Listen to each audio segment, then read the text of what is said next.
4, 3, 2, 1. Our Keating, we're live. Awesome. How are you, friend? I'm good, thank you, Lee. It's really fucking good to have you on this show. I have lots of things I want to pick your brain about and ask you about and learn from you about. Before we do, though, cheers. Cheers. Cheers, Lee. What do you got? You got Alexa. something flash? Oh, Alexa. Good. Yeah. I'm going to bring you some to Sydney. Awesome. I'll look forward to it. I haven't tried it. Oh, then this is going to be fun. I'll bring you, we're hoping that we can get some of the stuff that Scott Rayo is going to be roasting for us and bring it to Sydney. Yeah, he's going to be our roaster of the month in October. He's a league player? Sorry, AFL. Sorry. Oh, that's fucking brilliant. Okay. Oh, dear. So you are in New Zealand at the moment. How much time do you spend there? I spend most of my time here. I am in Auckland. Wellington? Auckland, yeah, the other city, just north of the capital. And I'm born and raised in Auckland, so I spend most of my time here. But I spend lots of time in other places too. Where's your favourite city in the world? Oh, man, that's a tough one. I've been very fortunate to visit lots of cities. If I had to, okay, I'm going to say because of an amazing breakfast experience, Dinkytown, Minneapolis. Shout out to Dinkytown, Minneapolis. That's the name of the town? Dinkytown? It's called Dinkytown. It's like the university precinct. And there's this tremendous little breakfast joint there called Al's Breakfast, which, of course, I took a shine to that. It's 12 stools along a bar between two buildings. It's like an alleyway that was closed in and turned into a diner. No shit, that sounds awesome. Shout out to Al's Breakfast.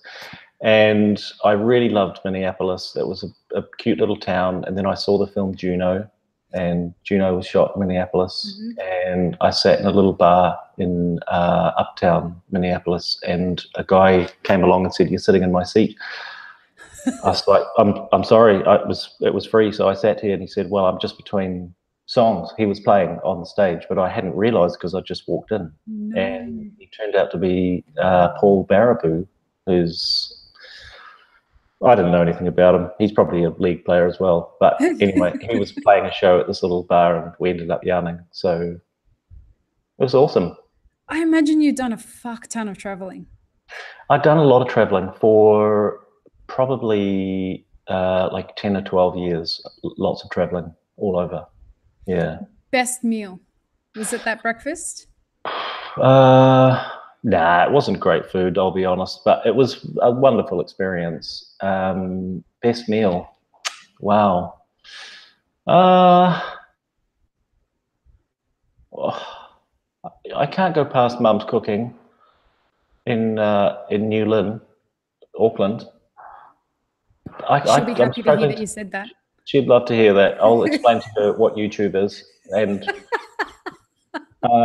I can't think of a best meal. I'll keep thinking about it. We'll come back to it. I'm sure it'll come up. No doubt.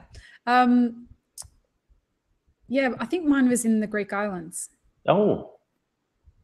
I had never had ouzo pasta before, and I was on my honeymoon, and there was this lobster served on a bed of ouzo cream pasta. And that dish cost us $200 US. Oh, wow. Okay. That's pretty We didn't know that until the bill came. Whoops. It was one of those restaurants where they didn't put the prices on the things, and we were kids. You know, we were 26 and wanting to feel a little bit flash on Mykonos. Yeah. And ordered 2 of those. Oh, dear. Yeah, well, you don't do that twice. But... You live, you learn. But it was the best meal I'd ever had, other than my mum's cooking, of course. But of course. Yeah. Actually, I do remember a meal. It was in Nashville, Tennessee. It's a little joint called Bolton's Chicken and Fish. I don't know if anyone else knows Bolton's Chicken and Fish. It is like a little shanty outside of the centre of Nashville. Mm-hmm. We were the only white fellas there, and we asked for hot. So, you know, Nashville's famous for hot chicken. I think the guys from Bell's Chicken actually did their time in Nashville. Yeah, they did. Yeah, there's a really famous chain called Hattie B's as well. But anyway, Bolton's Chicken and Fish, so hot that even our fingers were burning. Oh, fuck. It was actually painful, but it was a wonderful experience. White bread and fried chicken. Amazing. Sounds Very like memorable. a dream. Memorable meal. I was watching some YouTube videos of you. And you fascinate me, sir. Your mind fascinates me. And the reason your mind fascinates me is because as you watch, I guess, how your career unfolded, a lot of the things that you've said as your career's unfolded, I feel like you've had a real mindset shift, and your perspective is very well reflected in your consideration of the things that you work on and how you deliver that. Does that sound reasonable?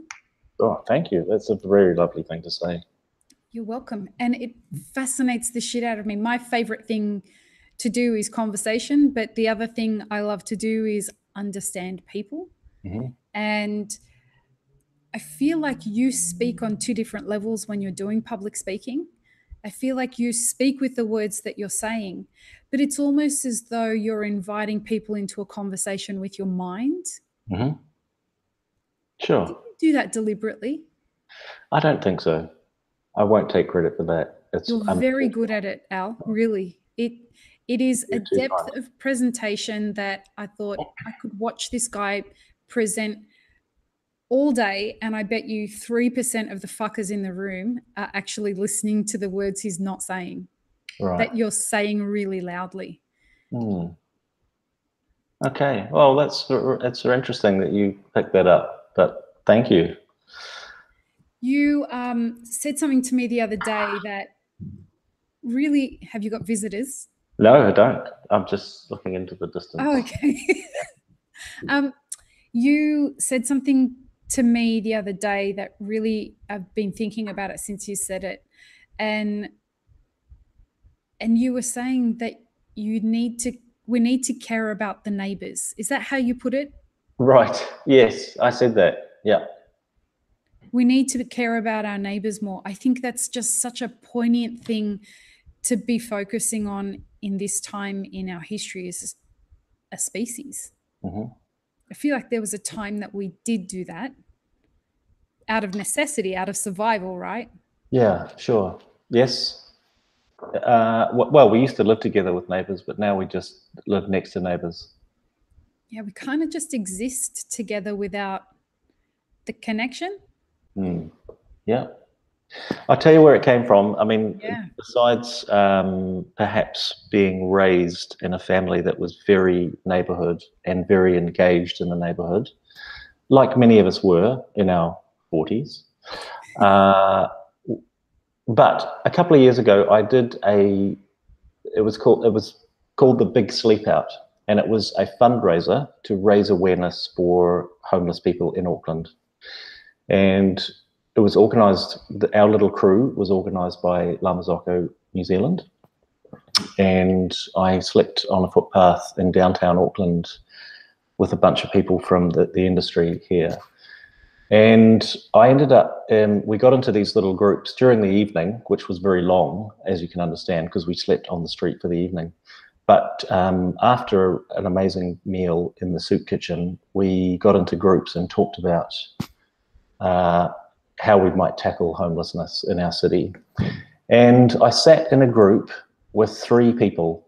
I was in a group of 4, and the 3 people were a wonderful transgender woman. I can't remember her name, but she would have been 60, so she's probably pioneering that shit. And the Mayor of Auckland, which I was quite blown away to be sitting next to Phil Goff, the Mayor of Auckland.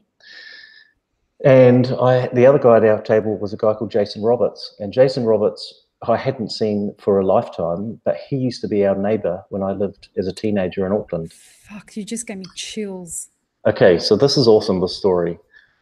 Jason Roberts is a bit older than me. He'd be well into his 50s, and he collected crazy cars.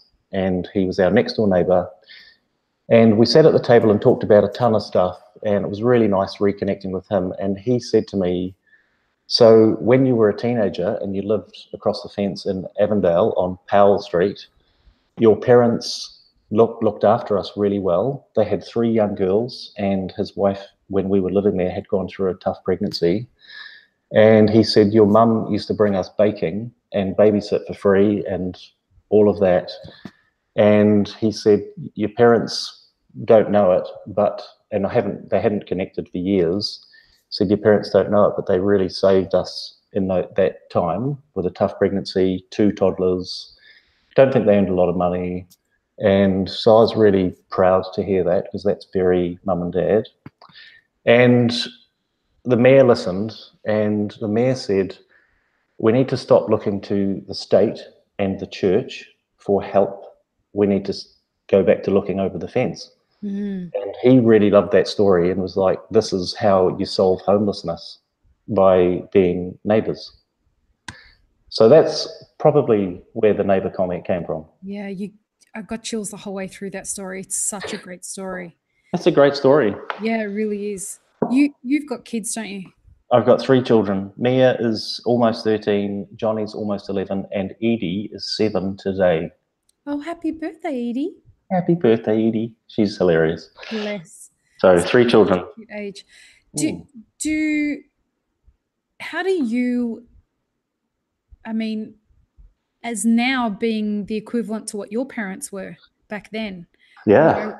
I mean, is it about setting your kids up with the same kinds of memories and mindset, I guess, as what you want for them to remember? I don't know if I mean, definitely yes. I wouldn't say that I'm that conscious in the way that I think about it, but my parents did a great job. I know they're not listening, so I can speak freely. They were very focused on their lives, and unfortunately they were involved in church. So they were super engaged in looking after their community and neighbours and picking up hitchhikers, and there was always a random person at the dinner table. We always were taking people in. And looking back, I think it is really wonderful that they did that. But at the time, it kind of pissed me off because it became irritating. We always had to squeeze over. We were 4 children, so there's 6 of us in the back of a Falcon. And you just squeezed another person in because Dad had this thing about picking up hitchhikers. And he'd always try and tell them about God. And I was like, yeah, exactly. So I was, oh my God. All right. You and I are on the same page about that shit. Okay. Well, his heart was awesome, but I guess he was very busy with that life and running a church and doing all of that he had these 4 amazing kids and probably didn't stand on the sidelines of the soccer field enough or kneel down and make Lego because he was busy with everyone else. Yeah. So consciously, when I raise my children, I'm trying to say, just tune into being a good neighbour and be good to each other and be generous. And everything else will be taken care of. 100%. Yeah. I feel like balance is such a lost art. And I feel like if we have that kind of balance in our life where we're giving to ourselves, but giving to other people as much, if not more, but making sure we're taking care of first, somehow life just seems to be easier. It seems to flow easier. It's hard to do really consciously.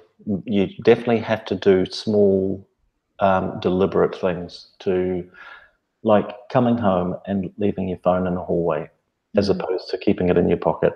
So just tiny things. But yep, you're right. Do your kids have phones? My eldest has a phone because she's on public transport. And she's almost 13, so she's got an old banger iPhone and no social media and doesn't have data. So inside the house, she's, can do what she does. She's also the first child, so she's super responsible and loves living by the rules. Johnny, my middle boy, he doesn't have a phone. He'd love to have a phone, but why would you put the internet in the pocket of an 11-year-old boy? Fuck no. So he ain't having a phone. I'll get him a Nokia. A flip phone. Yeah. I don't know how parents expect their kids to stay away from Pornhub when it's so accessible these days. Absolutely. And I just think you're being unreasonable if you think these kids aren't going to, especially 11-year-old boys with friends who are like, oh my God, you've got a phone. Why don't you go on that? And like, let's check Pornhub. And it's just... Totally. It was different when we were kids. If people wanted to look at porn, they had to go and sneak into the servo and buy a magazine. Yeah, or the neighbours had nudie calendars on the wall. Yeah. My little cousin used to go and get the Bras and Things catalogues, and that was his version of porn. They were great, I've got to say. The Kmart catalogue. Yeah. That was how kids of our era looked at porn. Yeah, I know. So, no, I won't get him a phone. He can definitely have a Nokia. He's on the public transport next year. So, I mean, phones are for saying, hey, I'm running late or I'm lost. I'm in trouble or anything like that. Like, it's a safety mechanism, not I'm going to tap out of the real world. Yeah. I often wish I could just turn my phone off. I've started, it doesn't, bedtime, the phone stays out of my bedroom now. I don't look at it until I'm ready to start work in the morning. And that's a couple months now, and it's made all the difference. I'm sleeping through the night. I don't hear anything. If it goes off, it's not anywhere near my consciousness, and it's a big deal. I've been it's difficult. Well, it just keeps going. It never stops. And especially getting ready for this event in Australia. Of course, while I'm asleep, everyone in Australia is awake. So it makes it hard. When you work across time zones, it's really difficult to say, okay, phone down, because there's, we're in 7 cities in 3 countries, and I deal with people in California or whatever. So it's very difficult to just have a blanket rule. But so over the summer holidays, I switched to a dumb phone, and good job. A friend of mine years ago gave me a phone called a Punkt. You know that one? No. PUNKT. Beautiful phone. Looks like a calculator. It's basically texting and phone calls. Nice. And so over the summer, I switched to that, and I just cut loose mail and social and tune out from my phone. And my kids, my family, my wife love it. And I have a really tuned out summer. And I am a different person over the summer. I just, drank beer and potter around in small boats, and I even stopped biting my fingernails, which is progress. It's talent. I was going to ask you about boundaries. Like, how does someone like you approach boundaries? And that's one way, right? Yeah, disappearing is one way. Yeah, cutting social media off and... Yeah, I have a break from Instagram now and then too. I sort of just delete it and have a break, and I've noticed that anxiety is less, and you don't see what your competitors are doing, and I'm not so uptight, and I don't get envious of the wonderful lives that my friends lead, which of course you're watching the highlight reel, but I don't. So every now and then I'm just like, and I delete it. How else do you boundary your life? I'm not great at boundaries, I'll be honest. No, I don't. I'd like to say that I've got it all together, but no. Work takes up a lot of my brain, so, and I'm very competitive. So, are you really? We're about to go down a whole other rabbit hole. I have so I'm doing a thought experiment at the moment with myself. It's been going on all year. I am not competitive at all. And I have a friend, one of my closest friends. You'll meet him in Sydney. He's the psychologist that's going to be speaking. Okay. I've known him since I was 10. Yep. And he is ultra competitive as well. And we were talking earlier this year, and I said to him, I wonder if I'm hurting my business by not being competitive. Because both of my businesses don't have competitors. So am I hurting my business by not having this competitive drive? And he's like, surely you're competitive. And we went through it and went through it and went through it. And he's like, holy shit, you're actually not competitive. And so I've been going on this thought experiment with people and like seeking out people who are competitive to try and understand that mindset. Because I don't understand it. And I think realizing this has helped me understand why people tend to butt heads with me. I've never understood like the backlash I get with some of the things that I do. And I've started to realize, oh, they're being competitive with me. And I didn't even realize it because I don't recognize the behavior. Right. How competitive have you been throughout your life? Okay, well, I have an interesting competitive streak. So I'm competitive to the point where being in front is enough. Crossing the finish line is not a huge motivator for me. So I have a history of pulling out early. Sorry, that doesn't sound great. I have a history of not necessarily crossing the finish line. I thought you were going to say not finishing, and I'm like, that's not any better, mate. I'm trying to steer this away somewhere different. Oh, God. What was the next question anyway? So I'll give you some examples. I was bored to anxiety at school, and I didn't love school. I just found it a big, awful place with people wandering around. And yes, there's competition at school. And I went to lots of schools. I went to 6 schools in my schooling career. I did very well. By the time I was about 15, I was doing really well, and I came first in the school for English and science, which was a massive school in Auckland, Avondale College, and that was a reasonable success. But I was still really bored, and I changed schools after that and just lost interest in school and really bombed out. And I remember the dean of the school talking to me in about September, and he said, Al, school's not for everybody. You're free to go. And so I left. And that was the end of school for me for a year or so, until I realized that I was probably going to have to do a little more if I wanted to do something interesting in life. Because hospo's not going to pay the bills, eh? No, fuck no. So I went back and finished school, and I realized, I'm just back in the same place. So I kind of bombed out a second time. And all this time, I played in the first 11 soccer team and was super competitive in that, and just sort of lived for soccer. Wow. But then I went away dairy farming because I wanted to get away from home and the hitchhikers and, How old were you? I was 18. So I moved to well south of Auckland and worked on a dairy farm for a year. And I was supposed to be there until Christmas, and what shall I say, not pulled out. I threw in the towel. I was going to say you withdrew, but I threw in the towel just before Christmas because I'd kind of had enough.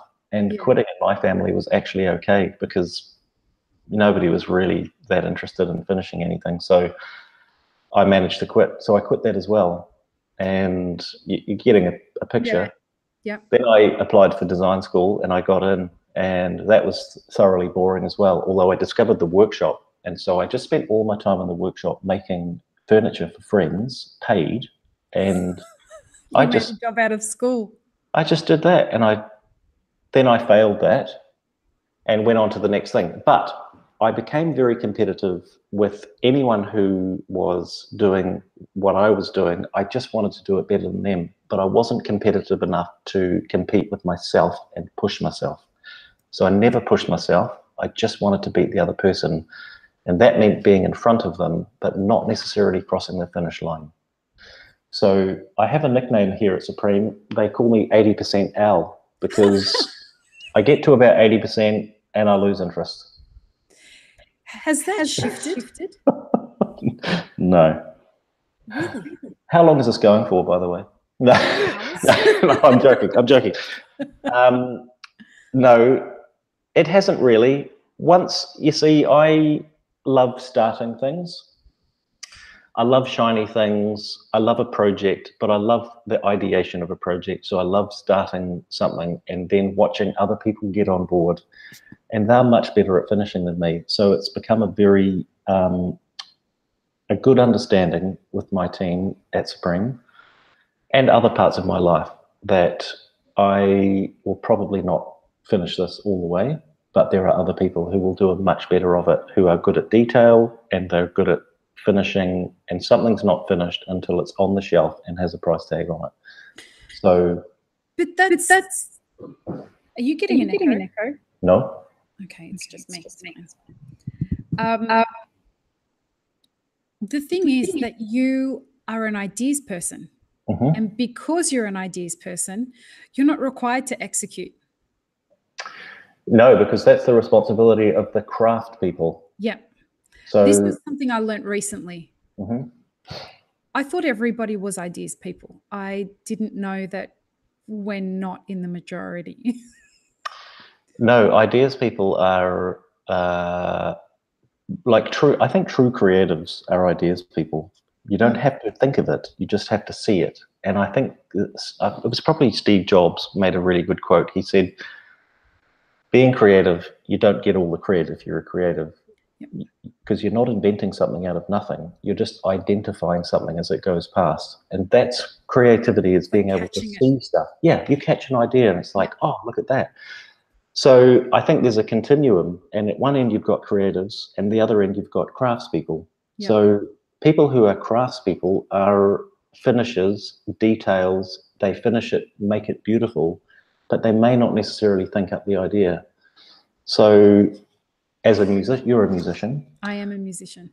I'm a musician.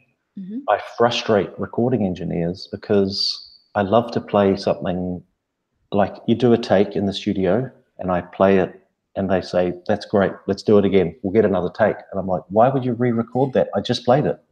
Yep.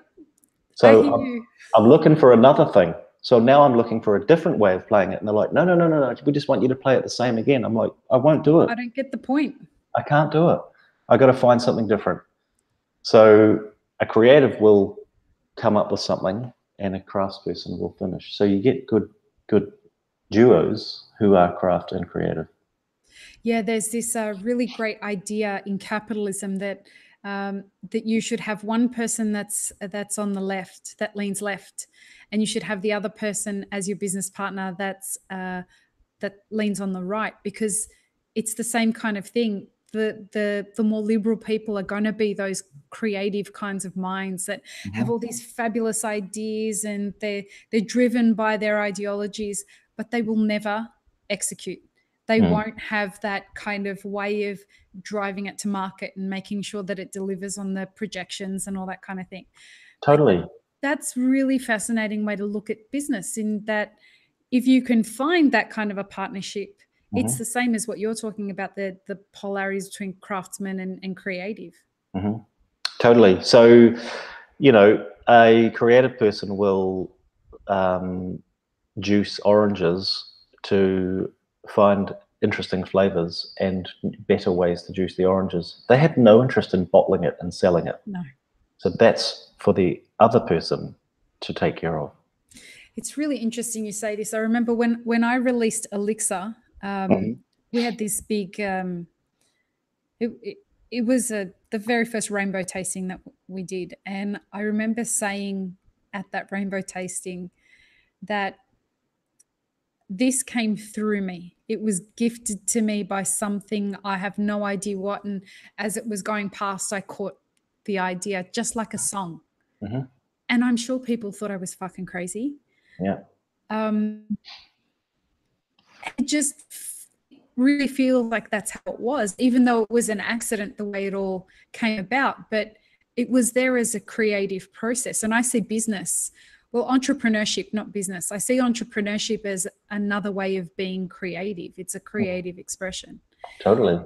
And as the business becomes less and less about establishing, like coming up with the branding and thinking about the ethos and the philosophy and all that delicious creative stuff, now it's about driving sales. And I'm like, I need to find me a Republican. Yep, sure. But you really hand it need over to to do the people in your team who can generate sales. You know, I think it's about creativity and sales, and you can't have, you need somebody to sell it and you need somebody to create it. You need those two things. And I was one of these people who was like, I want to be all encompassing. Like, I'm just going to find a different way to do sales. And I'm like, cut this shit, Lee. I get that this is a bougie coffee and it's different and there's nobody else out there that's making it, but sales are sales. And yes, you have a whole different kind of customer base that you're reaching, but are you either going to steer the ship or are you going to try and do all of it yourself? Yeah. Like, let's bring some members onto this ship so that they can put the sails up and clean the decks, and so that they can steer the ship when you need to go take a piss. Like, absolutely, it's team. It needs to be that way. It's a team. Yeah. And I think my lack of competitiveness has been to my detriment. You know, even if we're not just like, even just setting goals for ourselves internally, it's like, well, so we want to get this many customers. I'm like, I don't get the point. I was talking on an Instagram live recently about my shift in mindset about money and business goals and the traditional way of measuring success in businesses, and it bores me to tears. And my accountant had said to me, how much money do you want to make in Elixir next year? Like, I don't understand it. And she said, well, what's the target? I'm like, that doesn't make any sense to me. Yeah. And she thought I was just so strange, Al. And I said, that just sounds like a ridiculous question. She said, it's business. It's not ridiculous. That should be what you're trying to figure out. And I'm like, oh, I'm not going to answer that. And I went away and I thought, am I strange? No. I must be, because all business owners should have something that they're trying to aspire to. And all I could think of was, well, if I don't want to aspire to having reached a certain financial target, then what's the point of doing this? Like, what are you trying to get out of this, Lee? And I thought, I want peace of mind. That's what will make me feel rich. And so the next 12 months, this was like, to put it in context, I had been living here a year. Trump had just been nominated as the Republican nominee.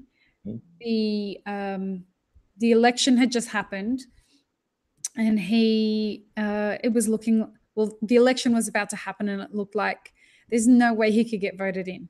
Right. And so all of this mindset shifting was happening during that. And I thought, if one more fucker tells me it'll never happen, I'm going to stab them. It became the year of every time somebody said, no, it'll never happen. That was exactly what was going to happen. And I thought, well, I can't do things like what I'm supposed to do. And I was really new into doing business with physical product. The music industry is so different to that. Yeah. And, you know, I was learning to be an entrepreneur in a transitionary phase of the music industry when none of us knew what the fuck was going on. Do you sell CDs? You don't sell CDs? What's the main player here? Is the album selling the shows, or are the shows selling the album? Totally. Yeah. And so I said to her, I went back to her and said, listen, we've got one target. It's peace of mind. And she's like, I have no response to that. I think it's a good aspiration, because if it's monetary, my old man used to say, how much is enough? just a little more than what you've got. So it's not actually attainable. So contentment is which is peace of mind. Yeah. That's a good goal. Have you heard that story, Sold Out Gone Fishing? No. I don't know if I've ever told it on this podcast before. My mother told me this story. Arabs are big on using stories to teach lessons. Right. And my mother was telling me that there was this businessman who was going to, I think it was Adelaide. And he had said to his friends, where should I eat when I'm in Adelaide? I'm only there for a couple of days. And they said, you've got to go to this pie shop, but go early, because once he's sold out, he's sold out. Right. So he goes at 9 a.m. and there's a sign on the door, sold out, gone fishing. Awesome. So he's like, who sells out by 9 a.m.? So the next day he comes in at 8:30 and there's a sign on the door, sold out, gone fishing. Yeah. He thinks the third day, which he was supposed to leave already, he's gonna go early and extend his trip. And so he goes in at 6:30 in the morning and there's one pie left. And he says to the baker, what pie have you got left? He's like, I've got one meat pie left. That's it. And he says, I'll take it. So he's standing there eating this pie and it's delicious. And he said, look, mate, your pies are good. And I really want to buy another one, but there isn't one. So what happens in that situation? He's like, sorry, come back tomorrow, but come early. And he said, if you know you're going to sell more pies, why don't you just make more pies? He said, listen, I know how much money I need to run this business. I know how much money I need to put away for a rainy day. I've got no interest beyond that. The things I love to do is go fishing. Yeah. So as soon as I've sold enough, I make enough pies to cover everything that I need. Once they're gone, I fuck off and go fishing. Awesome. Like, what a great way to live your life. Totally. Yeah. Maybe he should find somebody who loves making pies. And right. Sorry, gone fishing. Yeah, then he could just go fishing permanently. Yeah, the stress of, I think it's a really interesting time to be an entrepreneur and a business owner, not just in the coffee industry, but in general, given that we're looking down the barrel at things like AI, universal base incomes, all of this kind of stuff is really like heart in your throat kind of thing, because we're really at a precipice of what is the industry, or what is any industry going to look like in 10 or 15 years from now? Yeah, like the taxi industry, or anything that's going totally automated. I know there's people predicting what the coffee industry will look like with automation. And so yeah, it's definitely, I mean, I think about my youngest child. She probably won't drive a car, and she probably won't have a job. Right. That's what they're saying now, is that if you've been born in the last 10 years, you probably will never work. You will not have a job in the traditional sense. You'll be paid a base universal income, and there are economies around the world that are trialing this now.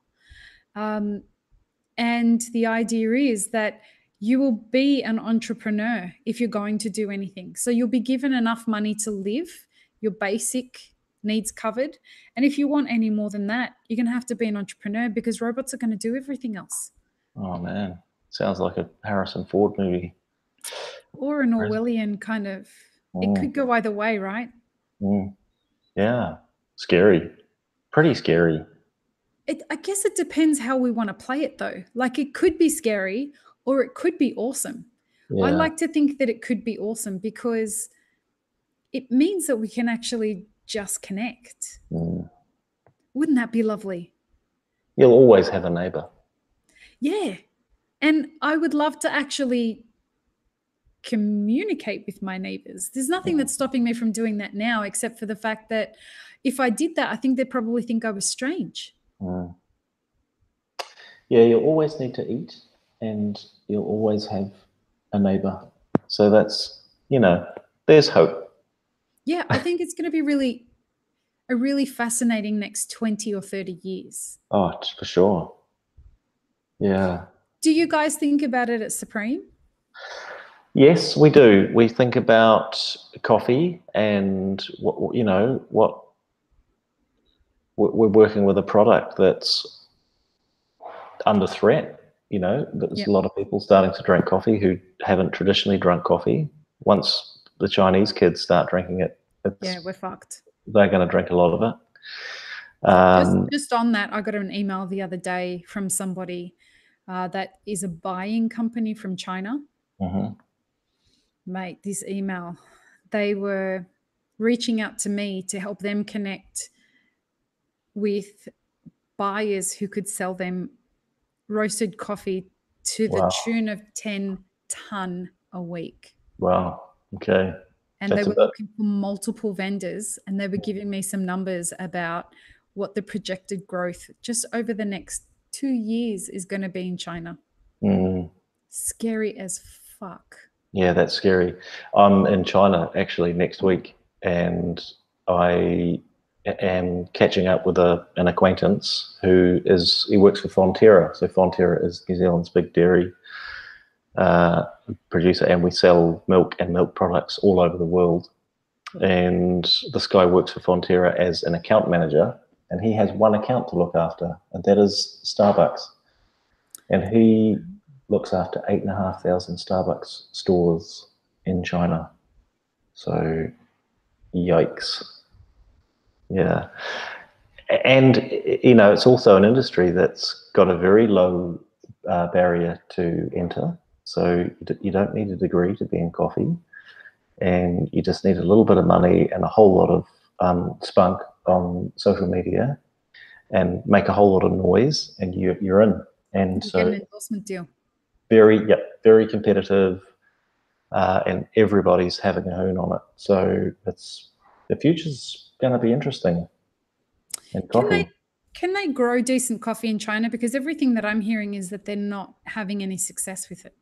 I don't know. I haven't tried anything from China, but there are other parts of Asia that grow good coffee. So yeah, I'm sure they'll do it.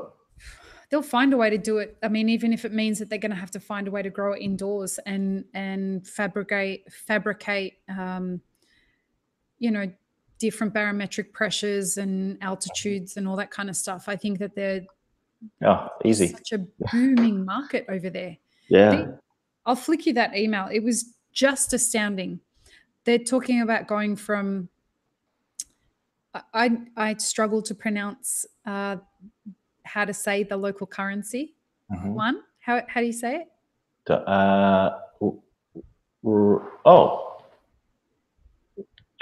There's only one. Is it Ruanjit? No, Ranjit? I don't know. Well, anyway, it's going to go from 24 million of those a year. Mm-hmm. Of those, you know what I mean? Yeah. And this is the numbers they were using, to 3 billion a year within 2 years. Mm. Yeah, that's supermarket coffee. We're not even talking about specialty cafe, nothing. They're looking for instant, and they're looking for roasted coffee that they can have shipped 10 ton a week. Yeah. To China from the US. Totally. Because they're starting to drink it, Once the kids in China start drinking it, and India, that's going to put a ding in coffee. And with the sea market doing what it's doing right now, how are we going to keep up? I don't know. But you're going to have to sell a few other things besides coffee. Yeah, we were talking to some guys on the podcast last week, and their uncle had the majority of his crops were coffee for the seed market. Mm-hmm. And at 96 cents a pound, which is atrocious, he macheted all his trees. Yeah. And put something else in. Yeah, he's going to pull macadamia nuts, because the Koreans are coming, and the Chinese are coming and buying all their crops. It's 7 years out from when they start fruiting, and they're buying all their crops up now. Yeah. Wow. Yeah, scary. Better get into macadamia nuts. Yeah. Or hazelnuts. I don't know why none of them are growing hazelnuts. Ferrero Rocher has got a huge shortage. They buy up 80% of the hazelnut crops in the world. And they are running short because last year I think there was a problem with the crops, so they're undersupplied. Yeah, it's a funny one, Ferrero Rocher. I've never really gotten it. They're sort of the last Christmas present under the tree, you know? Yeah, let me tell you, I've been sugar-free for 8 years, and I could absolutely demolish a box of Ferrero Rochers right now. I'm not a fan of hazelnuts. They taste like Chalk. stale peanuts, you know, or that one Brazil nut in the bag that's like, that's what Talking hazelnut about is. peanuts, the best peanut butter in the world comes from New Zealand. It does. I tell you, I have never fangirled over anyone. I've met tons and tons of celebrities in my life, and there is one person I have only one person I've ever fangirled over, and it's Pick. Oh, so Pick has a competitor now. Does he really? Okay, so Pick definitely toppled the Sanitarium and I guess Eater Craft peanut butter. Kiwis bought Craft or Sanitarium peanut butter. Mm-hmm. Then Pick turned up, and that's probably, when did he turn up? Maybe 10 years ago or something. Yeah. Maybe. And he's from Nelson in New Zealand, top of the South Island. South Island. And he just started roasting peanuts. There's an ad on television at the moment about him, and it talks about how he bought a concrete mixer, brand new, and started roasting peanuts into there over a fire. And anyway, now he is like the New Zealand peanut butter guy. Oh yeah. And kids love it. Everyone loves it. And he did a tour of New Zealand with another company called Vogel's, who is New Zealand's loved bread. And he did toast and peanut butter outside supermarkets all over New Zealand. And he kicked the big mainstream peanut butters to the bottom shelf, and now he just dominates. But there's been somebody else join, and that's a crowd called Fix and Fog. And Fix and Fog. I think Fog has 2 G's. They're from Wellington. They're our neighbour in Wellington, and they're good friends of ours. And if you watched social media, just yesterday we released a Coffee Supreme Fix and Fog peanut butter together with them. Coffee, maple, peanut butter. Do you think you could bring me a jar to Sydney? I will bring you a jar. Peanut butter is my favourite food in the world, which is why I fangirled over meeting Pick. Okay. We released, actually my last single, we released on Pick's peanut butter jars. Okay. Well, Pick's is still really good.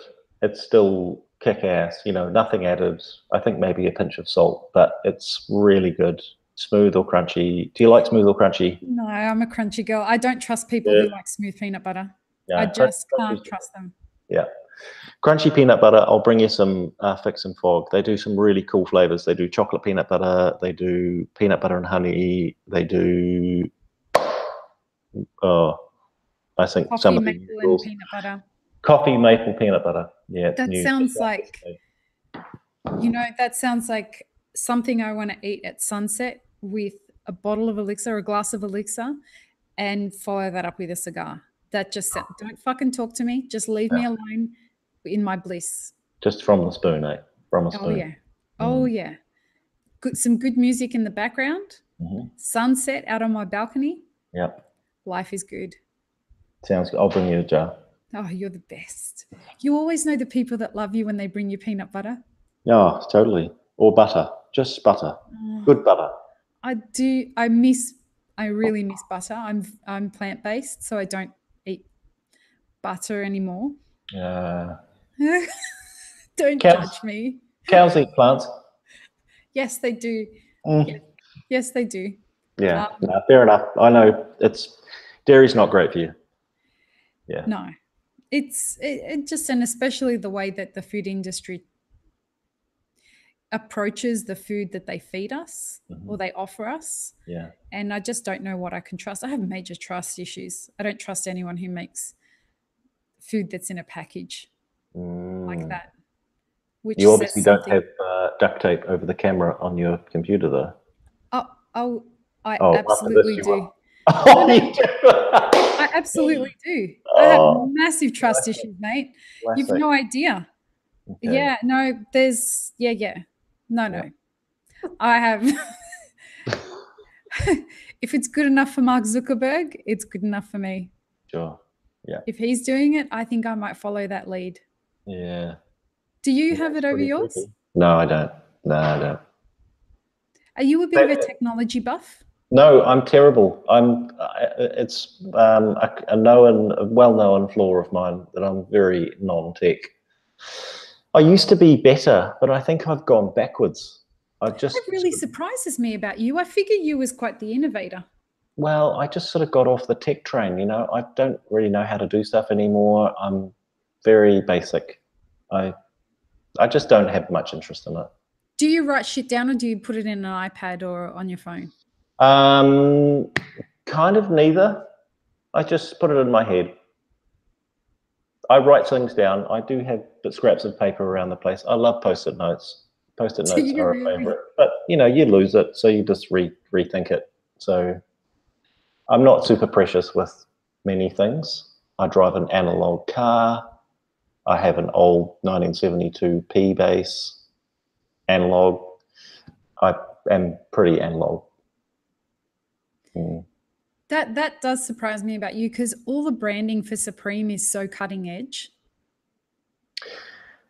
I've got very talented people doing it. Yeah, but Very you've got talented nothing to do people. with that, right? Nothing. Uh, right. Okay. Yeah. No, we're on the same team. Yeah. There you go. Yeah. This is what I say to people in coffee. Like, look for the leaders who are humble like you are. Ugh, You know, it's look, dude, so many people could take a coin out of that purse sure. with given that we live in a social media age and everyone wants to get insta fucking famous. Yeah. I definitely think that we could learn a thing or two about humility. We're going to talk a lot about it in Sydney. Good. Good. What are you looking forward to? Because you're on the speaking panel. I'm very excited to hear your talk. Yes, I'm looking forward to it. I've got ideas. I have great ideas in the shower. That's where I think of something and then I sort of, you know, unpack that for the rest of the day. So I'm going to write the bulk of my talk in traveling through Asia in the next couple of weeks. Oh, nice. But I've got a good, I think, a good idea.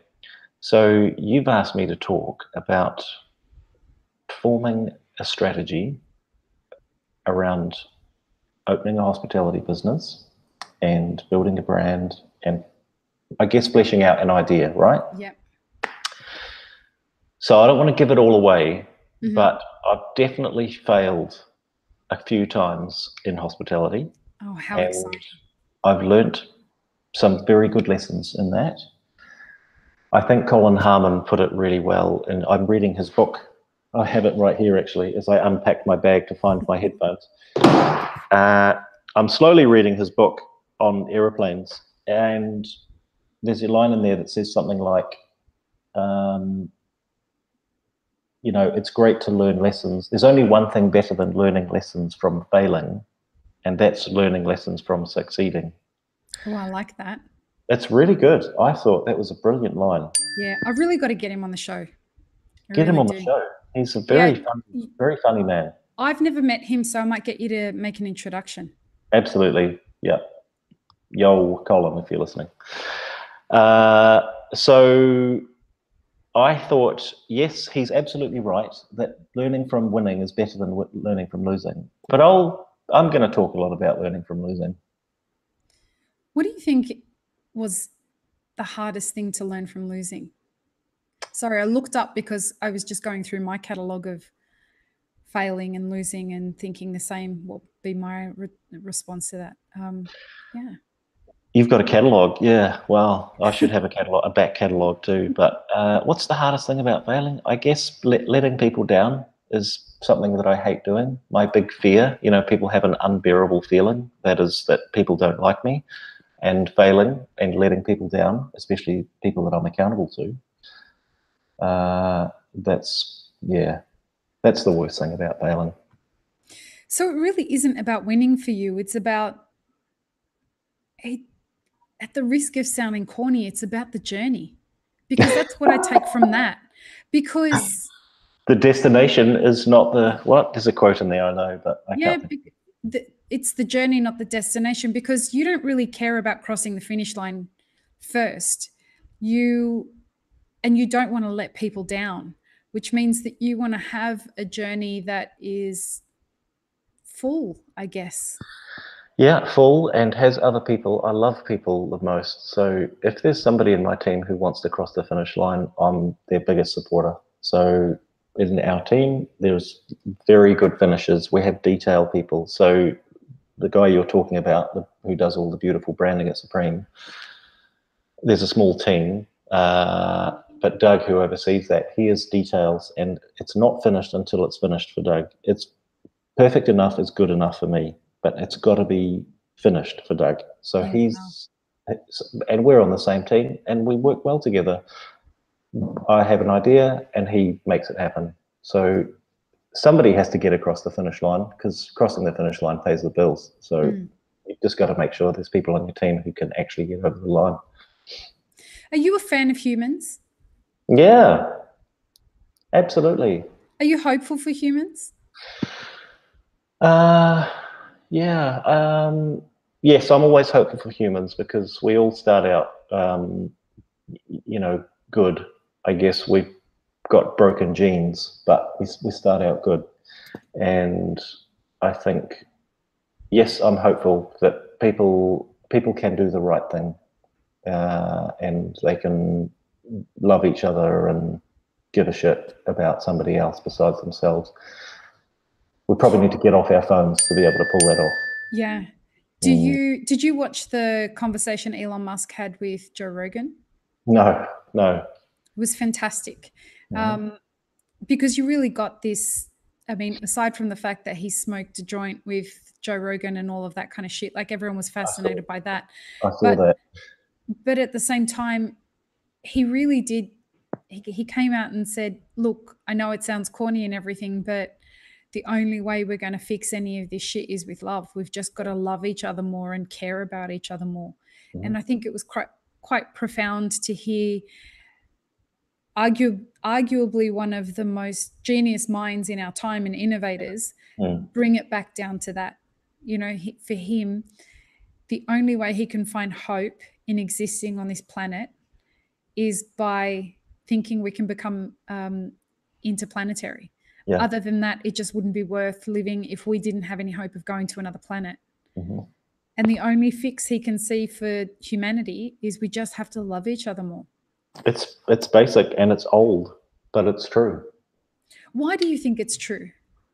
I think, I mean, a good definition of love might be the other person first. So if Is that empathy though? um, empathy is understanding firsthand what they're going through. Mm-hmm. Sympathy is giving a shit what they're going through.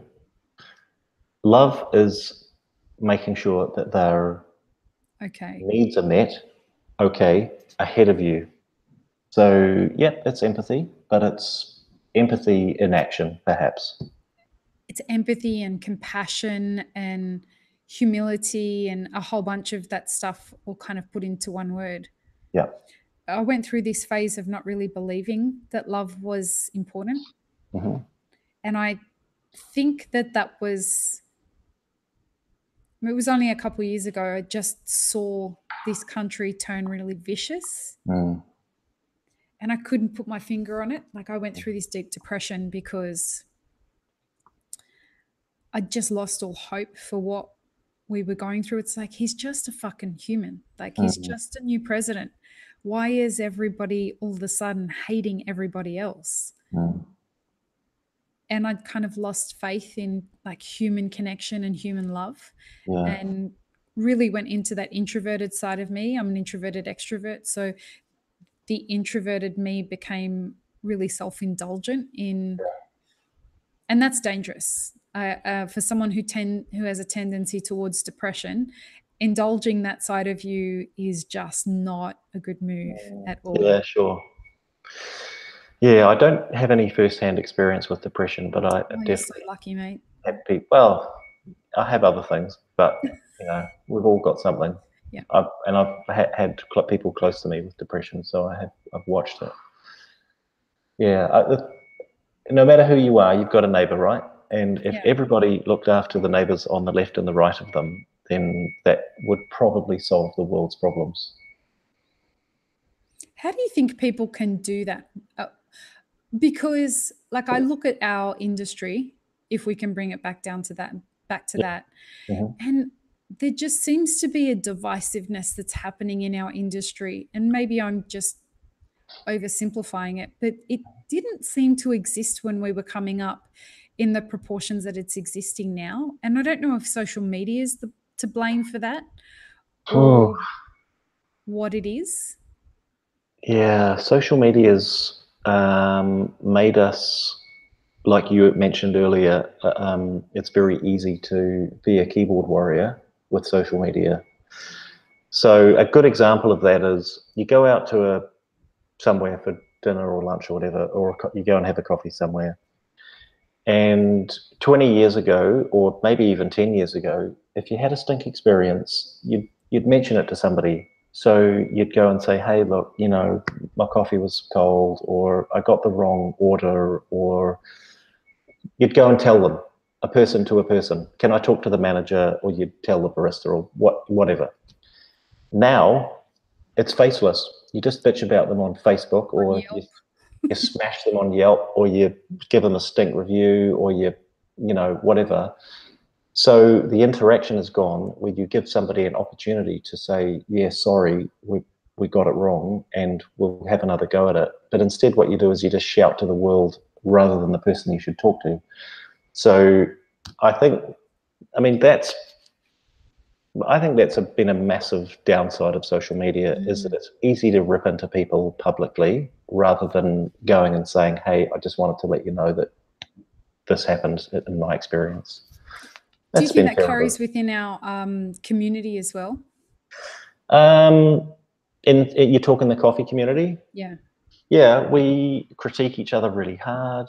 We are I'm competitive and Supreme is competitive, but competitive doesn't mean you have to crush the other person. You just have to beat them. You don't have to crush them. There's some people I'd like to crush sometimes, but you know. So yes, I think we're very critical of each other. We watch each other a lot.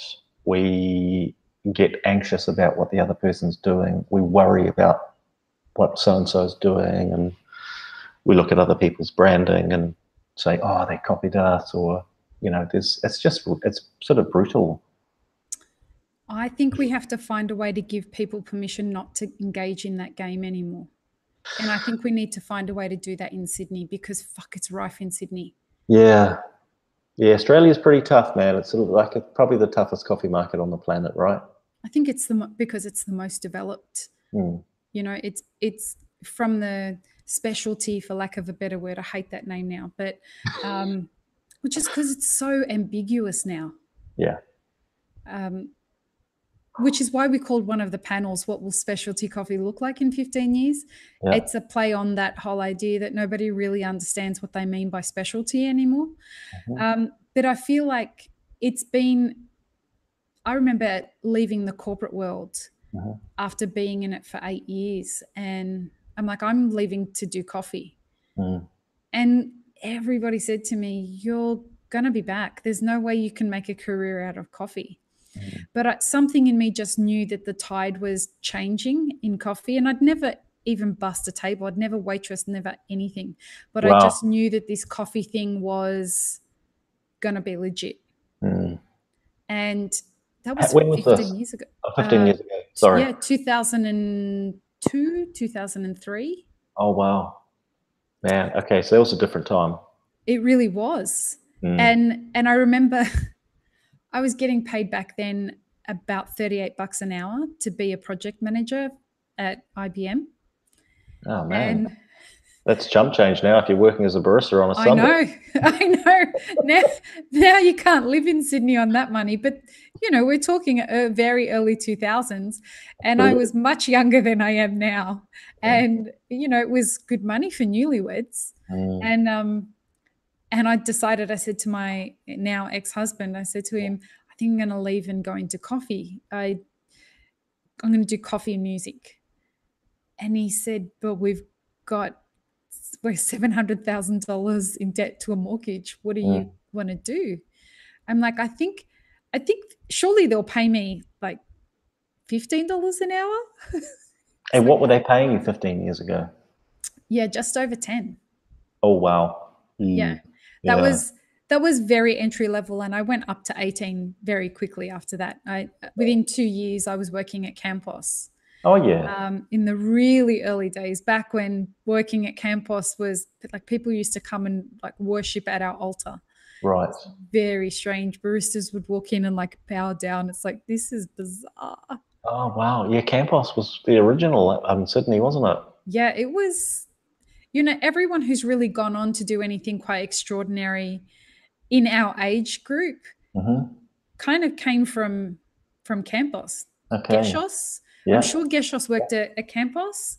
Russ, PCP.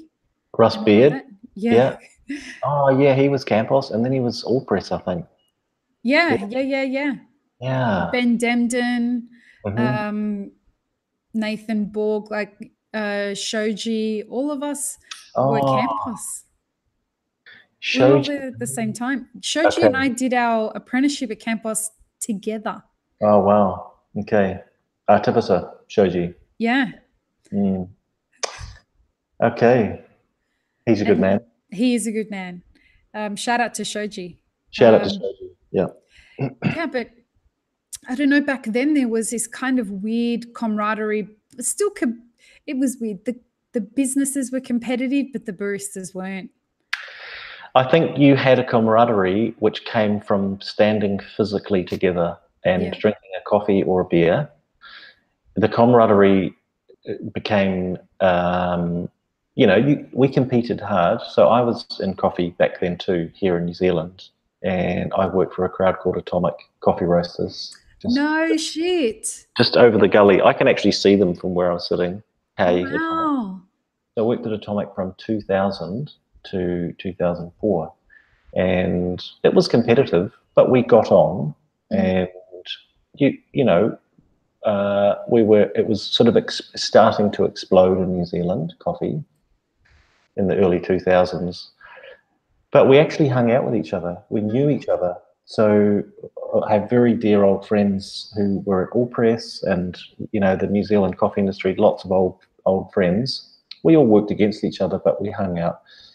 I think it became very crowded, and then social media meant we didn't have to stand together anymore to talk about what was going on. You just watched it.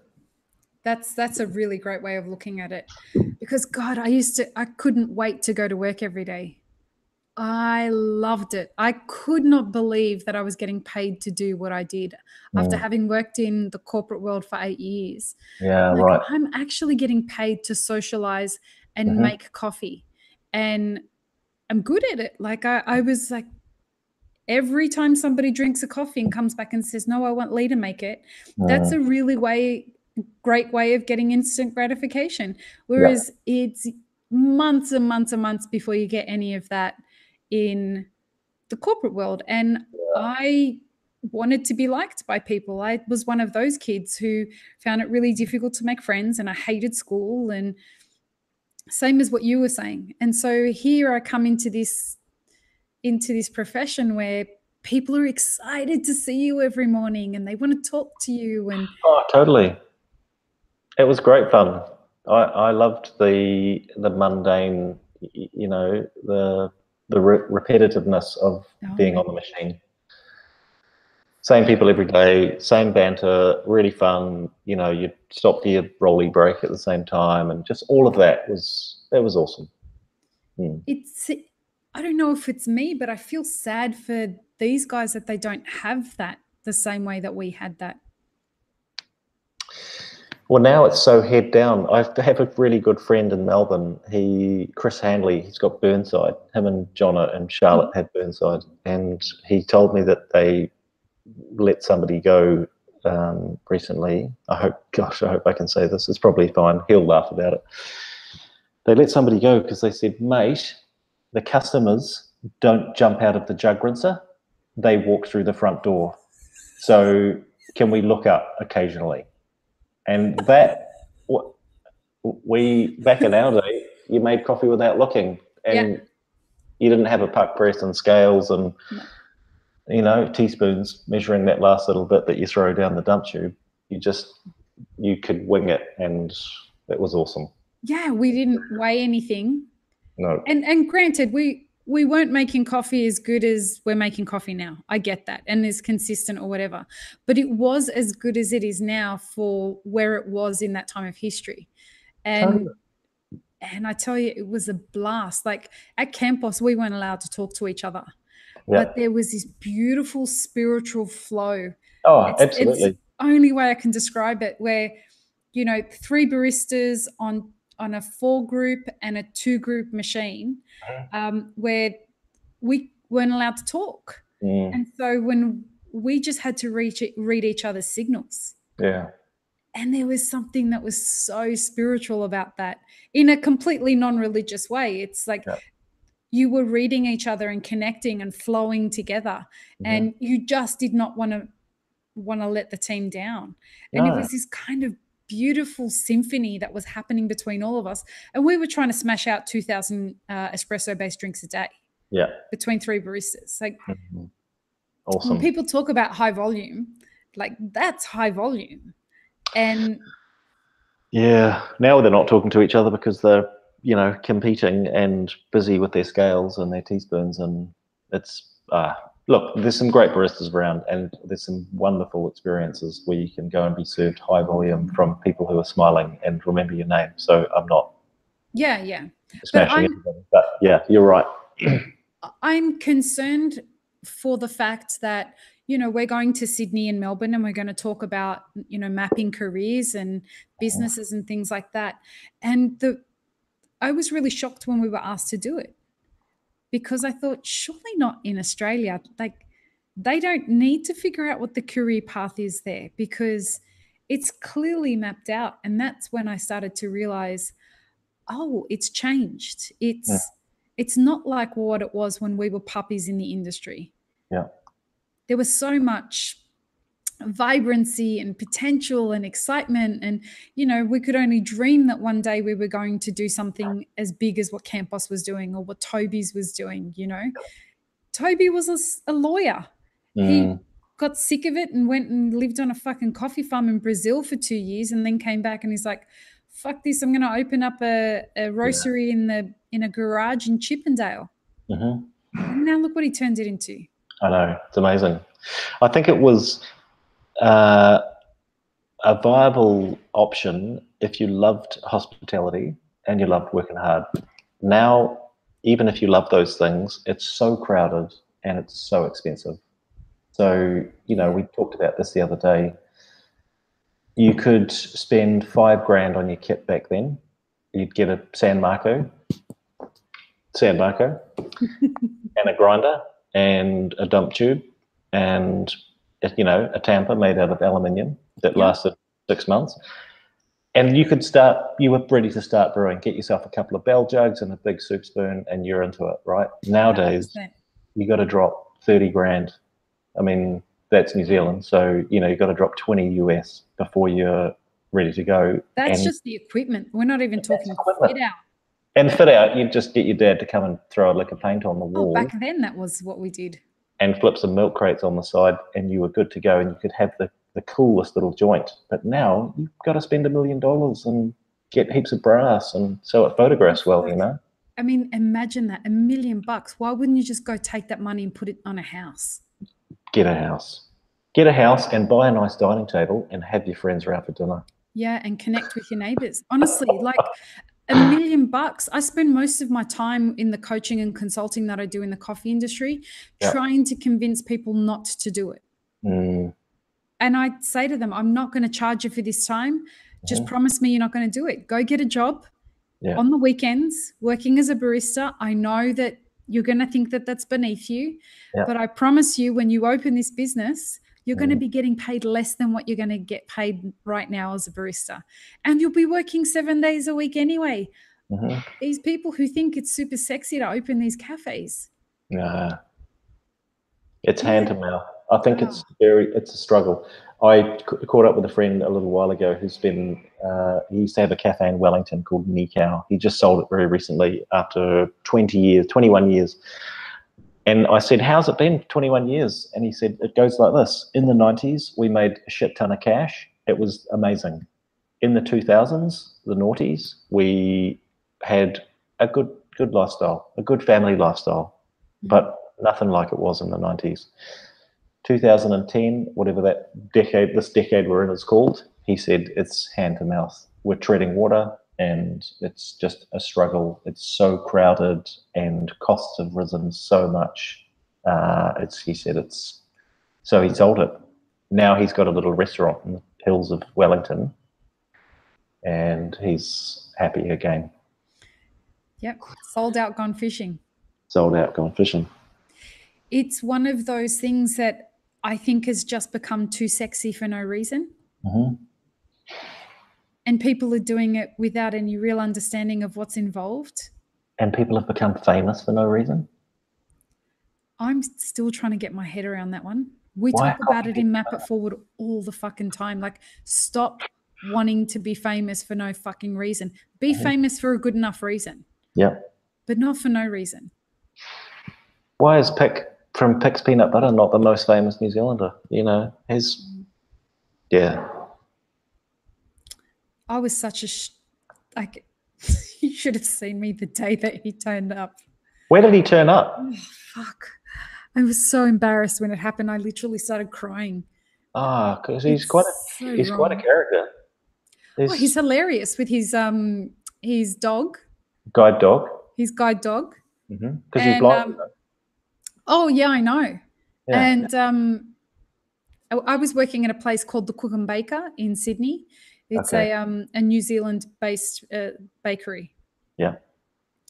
And you know, the owners are Kiwis, so Pick approached them about having Pick's peanut butter as the peanut butter that they use, and he wanted them to come up with a dessert for him. And so everyone knew peanut butter's my favorite food. Like, I used to sign everything off to my fan base, peace, love, and peanut butter. All my merch said peace, love, and peanut butter on it. And so it was huge. So it made sense for us to release the single on a peanut butter jar. And we were shipping them all over the world. Wow. It was hilarious. Awesome. And so they said to me, so Lee, you know, Pick's coming in tomorrow. I'm like, the Pick? They're like, yes. And my heart stopped. Amazing. And they're like, so we've arranged to have your shift swapped so that you're working tomorrow. Okay. And he's coming in to see you. We were going to go to his offices, but we've arranged for him to come in and see you. Awesome. And so when he walked in, he knew all about me. He knew exactly how much of a fangirl I was. I met him and started crying. It's so embarrassing. I can't believe I'm copping to this shit live. Wow. Oh, he's a hero of yours. He was. I really loved his philosophy behind what he was doing. He just wanted to give people really good peanut butter because it's a thing that a lot of people eat. And he wanted to put the companies that were creating harmful peanut butter, he wanted to put them out of business. And he's definitely run them out of the supermarket shelves. It's really amazing. Oh, he's honestly, it's most New Zealand supermarkets he's predominantly Picks, and all the big guys are down on the floor. And it's not cheap. Picks and Fog popping up, and no, it's not cheap. It's not as cheap as their stuff. No, when I was in Australia, a jar of Picks was $5.90. It's $10 a jar here.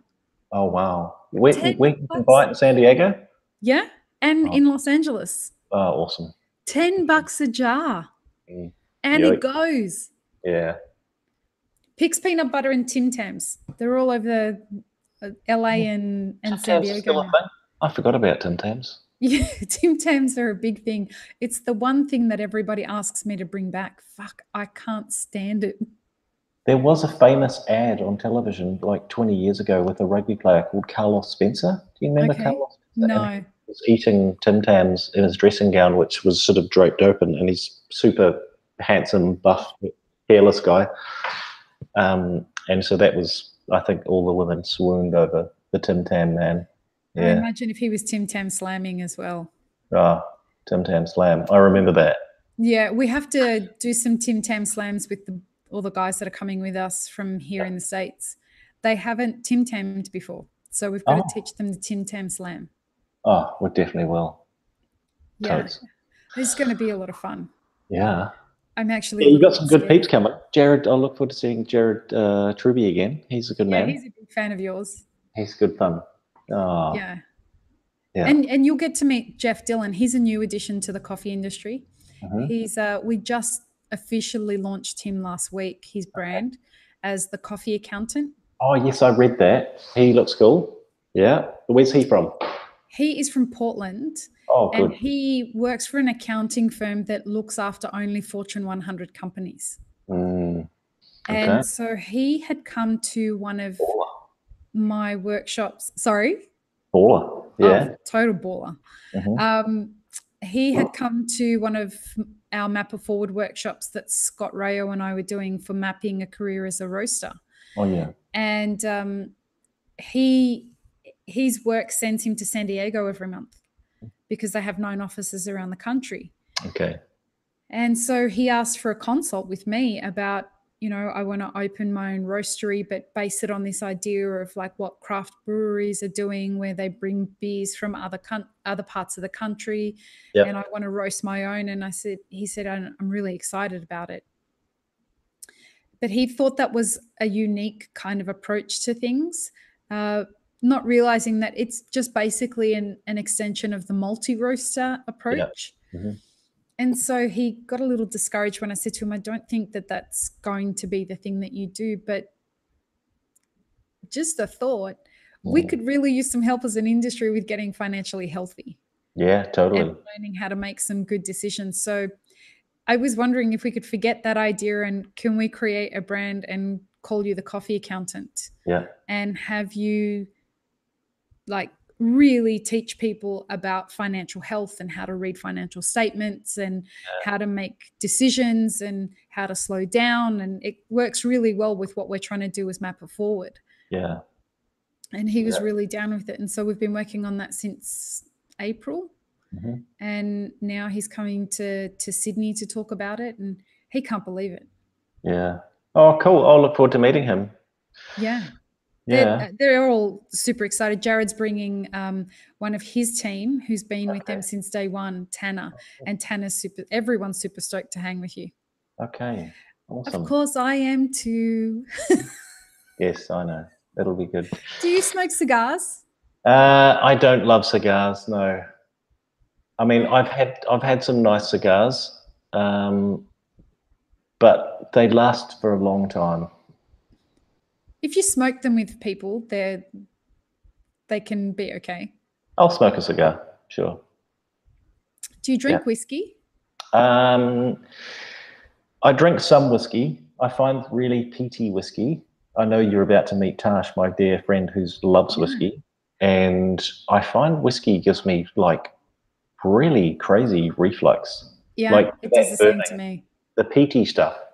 There is a bottle that I like. A friend bought me a bottle years ago, and it's sort of been one I've gone back to. It's called Woodford Reserve. I don't think it's especially flash, but hey, that's me.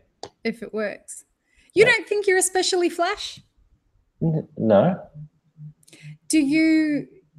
Is that part of the reason why you changed your brand? No, nothing to do with that. Changed my brand. That I was making a joke about that, but about my hat. Yeah, but you have, look, from where I'm looking at what you have done with your brand over the last few years at least, there's absolutely been a shift. I feel like you've gone from someone who is, and really correct me if I'm wrong, you've gone from someone who is really focused on being on brand to being somebody who was focused on being real? Yeah. I think it comes back to our earlier conversation of balance. And maybe I was a little out of balance in that I was trying so hard to grow Supreme and live Supreme, but was maybe got a bit out of whack. So, I mean, it also just became something that people teased me about, and I didn't love that. And then we had a new CEO. So I don't know if you know the story of No, tell me. the last few years. So Supreme was Australia and New Zealand, and I was New Zealand CE for about 5 years until mid 2016. Are you a founding member of the No, company? no, founded, okay, brief history, give you a quick history of Supreme. Founded by Chris Dillon and Maggie Wells in '93, when their cafe in Wellington called Reds exploded and outgrew their coffee supplier. And their coffee supplier struggled to look after them. This is in another time, obviously, in the early 90s. In the Lavazza days? Back in the Lavazza days, when I think Lavazza was like, you know, the shit. That was cool if you drank Lavazza, yeah. And so they started a cafe after the 80s crash where Chris Dillon was in the film industry and he lost his shirt. And so they did hospitality because that's what Maggie knew. So they started Supreme on the back of Reds and also started having children. And Tessa Dillon, who's just started working for us, is about the same age as Supreme. So I think she's a tiny bit younger, but she's just started working at Supreme, which is amazing to have the founder's daughter working, not in the top floor, but she's working in the back room. She's working in dispatch. We call it order fulfillment. And she's wonderful. She's a beautiful woman, and she's very fun and doesn't take herself too seriously and is working in order fulfillment, which is spot on. So they started it in '93 and it kind of grew, and Chris went around and sold coffee with a grinder under one arm and some Cafetto or whatever the equivalent was back then, and just showed people how to clean their coffee machines, which I think was probably the biggest innovation in coffee in '93. Back then it was. Like cleaning. So he cleaned the steam on, cleaning everything. He cleaned everything, and then he made Coffee Supreme. And it was genius because people were like, oh my God, your coffee tastes amazing. And he's like, it probably is not that different, but I just cleaned your machine for you. So Maggie roasted and Chris sold, and it grew from there. And I joined after Atomic in 2004, 2005, where I left Atomic to start Supreme in Auckland. And so I started as a bit of a one-man band, and we became 2 and 3 and so on. And now it's one of the biggest offices at Supreme outside of the big HQ, which is Wellington. So I think there's 11 of us here in Auckland. And then in about 2013, 12, Chris was like, I was really loving the brand and I got involved in the brand. And so because Auckland was a very fast growing market and I was very competitive, I wanted to look better and be better than everybody else in the market who was All Press, my old arch rival. Loved All Press and very dear friends working at All Press actually. So shout out to All Press. Shout out to All Press, yeah. We had the AeroPress champs on Saturday night and somebody pulled out. So we had a gap in the competitors list, and Pat, one of their workers, lovely Pat Watson, was like, Pat, get in here. And he's like, I don't know what to do. And we said, it's just AeroPress, just get into it. And so he jumped on and made AeroPress, and he got through the first round, got through his heat. That's awesome. So I text Michael and said, Michael, you're not going to believe this. Pat Watson has very, like a champ, has stepped up and has jumped into somebody's spot. And Michael's like, oh, that's wonderful news. I'm in Manhattan. So, okay, cool. Anyway, I digress. So Auckland grew and I fell in love with the brand, and Supreme had always invested money in good design. So, because Chris is a man of good taste, Chris and Maggie had wonderful taste. And so he always paid designers to do it rather than did it himself. And as a result, Supreme has this amazing heritage of good design and design thinking and paying well to do something right the first time. So Supreme already had a really strong brand. I got very involved, and Chris eventually said, hey, you should take over. You got a design background and you're really loving it and you're growing a fast growing market. We're getting into it. So he handed that over about 10 years ago. Then in 2012, he said, I would like to step out and have you take over looking after New Zealand. At this stage, Heath was overseeing Australia as managing director based in Melbourne. And I remember we went for lunch at this cafe that was supplied by All Press, and he went to the bathroom, and Maggie, who very rarely came to Auckland to visit and was not super engaged in the business at that point on a day-to-day basis, she sort of leaned across the table and said, oh, he doesn't really know how to say this, but he'd like to get out and he'd like you to take over. And then she sort of sat back and Chris rejoined the table, and I was like, oh, okay. So, and that's sort of how he handed it to me. Wow. So I did that for about 5 years and was run, I was pretty burnt out, and I love people and I loved competing and I loved sales, and that's what I really grew to love. But as CE, I found I spent most of my time typing and replying to emails and just couldn't keep up, and I'd drown. So I'd do another shift late at night and I'd try to get on top of it. And it was just admin and numbers. I don't love numbers. So I said, hey, look, I've got to get out of this. And Heath at the time was thinking, I really want to come home to New Zealand because he's a Kiwi as well. And so we sort of got together, and at about the same time we were looking at going to Japan, and we were also looking at merging Australia and New Zealand into one business as opposed to two kind of competing separate businesses with the same parent company, but it was Coffee Supreme Australia and Coffee Supreme New Zealand. So we merged Australia and New Zealand, and we decided it was time to hire a CEO, like a grown-up. And so we got a grown-up, and he came from craft beer, and he was awesome and won us over. And we formed Coffee Supreme International, and he governed as CEO. So one day he said to me, because I took this strange role as head of brand, which is what he gave me, which I renamed intangible value, which is what the accountant always said, if Al spent it, we'll just put it in the intangible value column. We don't know what else to do with it. So my email signature was intangible value. And he said to me one day, I remember at the top of the stairs, he's like, okay, what I want you to do, Al, is I just want you to keep being Al and keep doing what you're doing and growing the brand, you know, the brand Supreme and the red hat and all that. And he said, you're like the company mascot. And I was like, oh, fuck, I'm a company mascot. I'm the guy in the red hat. So I ditched the red hat. And then it went on, and Supreme is a very complex beast. We're, like I said earlier, we're spread across 7 cities, 3 countries. There's about 135 staff.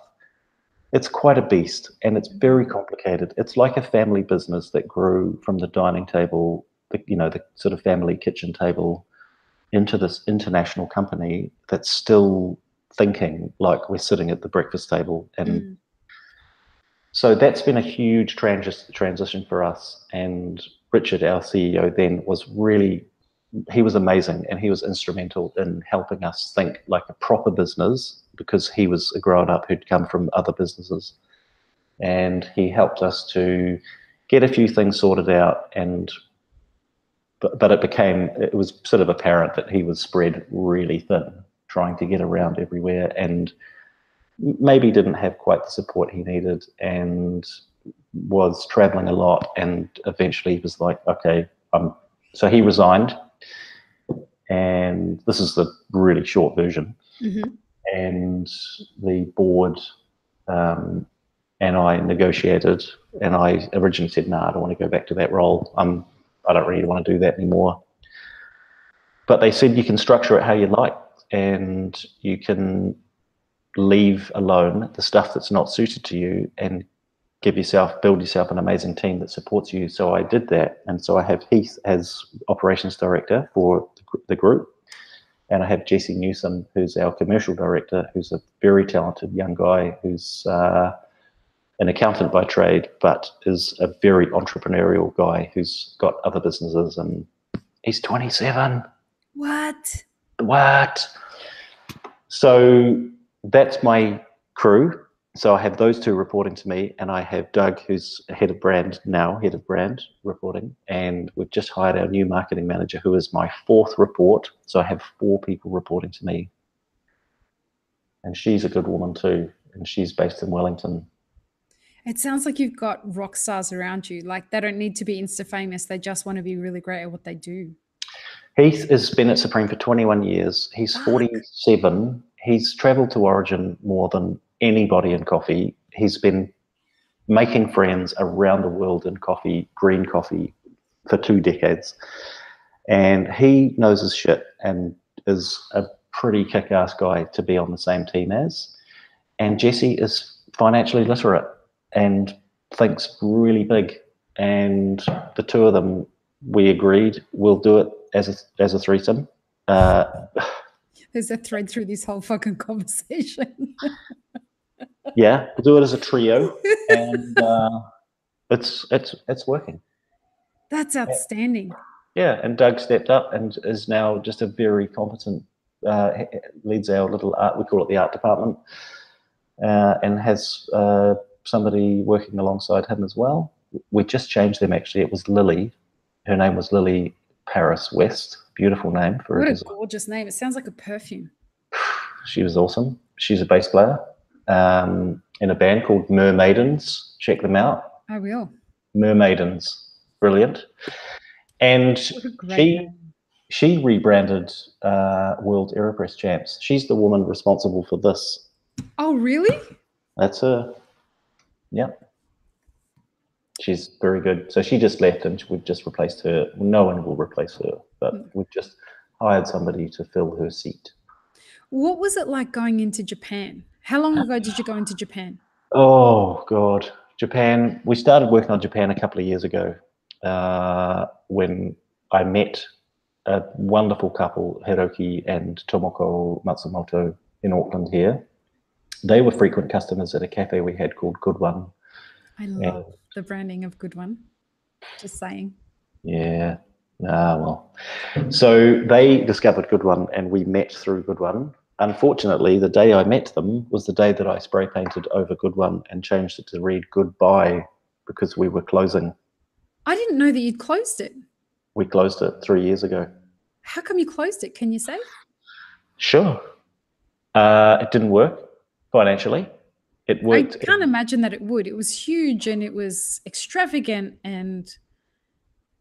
well, from a distance, maybe it looked that way. It was broken and held together with yellow duct tape. That was Good One. But it was it was just the right time and the right people. And it was a time in the city when everything was kind of brown and stainless steel, not mentioning any names. And then we created this little crazy cafe down a back street with a roller door, and people just loved it and they flocked to it. It was like their little community find, and so they didn't want to talk about it. But of course, social media was starting, so you had to talk about it, otherwise it didn't happen. And Good One kind of exploded, and then we put a yellow triangle on it, and people stole mugs from it. Like when we announced that we were closing, people were stealing mugs at about 8 or 10 mugs a day were being stolen. Of course they were. They wanted a little bit of the history. People were nicking shit. It was crazy. Like, how do you put a used coffee cup in your handbag? Oh, I've done it. Have you? Oh, all over the world. I have a friend who makes a habit of everywhere she goes, it's this challenge to steal the salt shaker. Oh, yeah. Yeah, I've got some interesting stories about stealing. Go ahead. I might incriminate myself. I did some shoplifting in Portland a long time ago. I had a little competition with a guy I was traveling with to see who could steal the funniest thing. I've got a tile at home. I'm probably in so much trouble for saying this.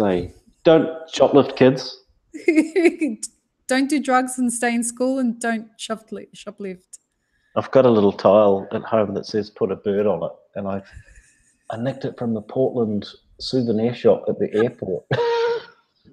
You know, I tell you, this kind of you'll pay your karmic debt. Someone will nick something from you, and everything will be fine. Yeah, karma. I do believe in karma. Yeah, a balance. It all finds its way somehow in your life.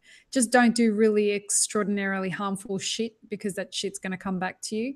But nicking a tile, look, someone will nick one of your tiles and everything will be fine. People nicked heaps of our mugs, so we're even, universe. So yeah, it came back to you. That's okay. Anyway, so we closed that. The other big reason was the building was falling apart and the lease had run out, and the landlord didn't want to spend any money on the building, and he'd hiked the rent. We'd gone from, over the 8 years that it was open, we'd gone from paying $40,000 a year to paying $87,000 a year in rent. So he was onto a good thing. Real estate agents in the neighborhood would use Good One as a reference point to sell houses. 3 minutes from Good One. Yeah. 1 minute from Good One. Campus was the same in Newtown. Yeah. People were buying houses so that they could say, oh, I live the next street from campus. I'm like, this is insane. Yeah, it's kind of cute. So we just shut the doors and had a massive street party, which was hilarious. And all the neighbors came and people brought us flowers, and, it was really, really beautiful. And so I can't remember why we were talking about that, but we were talking about Japan, how you went from Good One to Japan. Sorry. So the day that I spray painted over the words Good One on the building and wrote goodbye, they turned up to say, we'd really love to meet you because we'd love to talk about Good One. And they were horrified.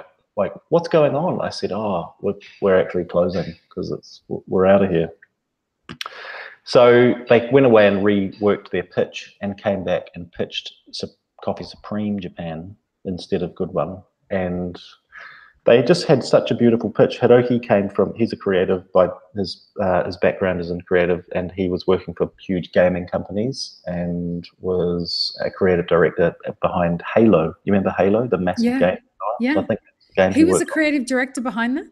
He worked in some capacity in creative direction there. I think it was Halo, or the other one, which is it's got another, Warcraft? Not World of Warcraft, but it was still sort of futuristic first-person gaming. Okay. I may have got it wrong. It's something like that. And Tomoko was the executive assistant to the CEO. So they met working together. They moved to New Zealand with their young boy because they wanted to get away from the hustle of Japan and loved New Zealand. So they said, let's take Supreme to Tokyo. And we worked on it for 2 years. We didn't fully understand it. We visited lots. We did our homework, and we got involved in it's called New Zealand Trade and Enterprise. It's like government funding to take New Zealand business to the world. And we got some funding, and we went and opened in Shibuya in October last year. Wow, you didn't go for anywhere outside of it, right in the heart of the clusterfuck. Just thought, let's just get amongst it. We'll find a cute building and open a coffee shop. And the goal is to be roasting and wholesaling. But we thought the way we'll start is by opening a really cool, hospitable little joint that sells merchandise and coffee. And it's been very hard. It's really hard. I don't recommend it. We've learned a hell of a lot dealing with the Japanese, beautiful people, but just we miss each other on so many levels. Like what? Can you talk about that? Sure. Japanese are, and our Japanese partners won't mind me saying this because they've helped us to learn this. Japanese are about saving face, or about appearing to be everything's cool. So when you're dealing with Japanese people in business and you really need to talk nuts and bolts and, yeah, not going to happen. Need to talk about some pretty real shit, then it's quite hard because hey, are you on fire? No, we're good. But are you on fire? No, we're good. You know what I mean? So that's been difficult. When the Japanese say yes to you, they're acknowledging that you have just spoken. They're not saying, yes, sir, I'll have it done by the end of today. That's not what they're saying. They're saying, yes, you said that. And so we've had to learn that as well. So when you have an agreement, we're going to do that. They're like, you just spoke. They're not saying we'll have it done by 5 o'clock today. So then do you have to have the next conversation how do you get to the agreement part? Well, this is all like we're dealing with suppliers, we're dealing with landlords, we're dealing with all of these people. And they've been amazing in helping us negotiate this. We hire 100% Japanese staff. We don't have any expats, no Aussies or Kiwis. That's There's awesome. tons over there, heaps over there.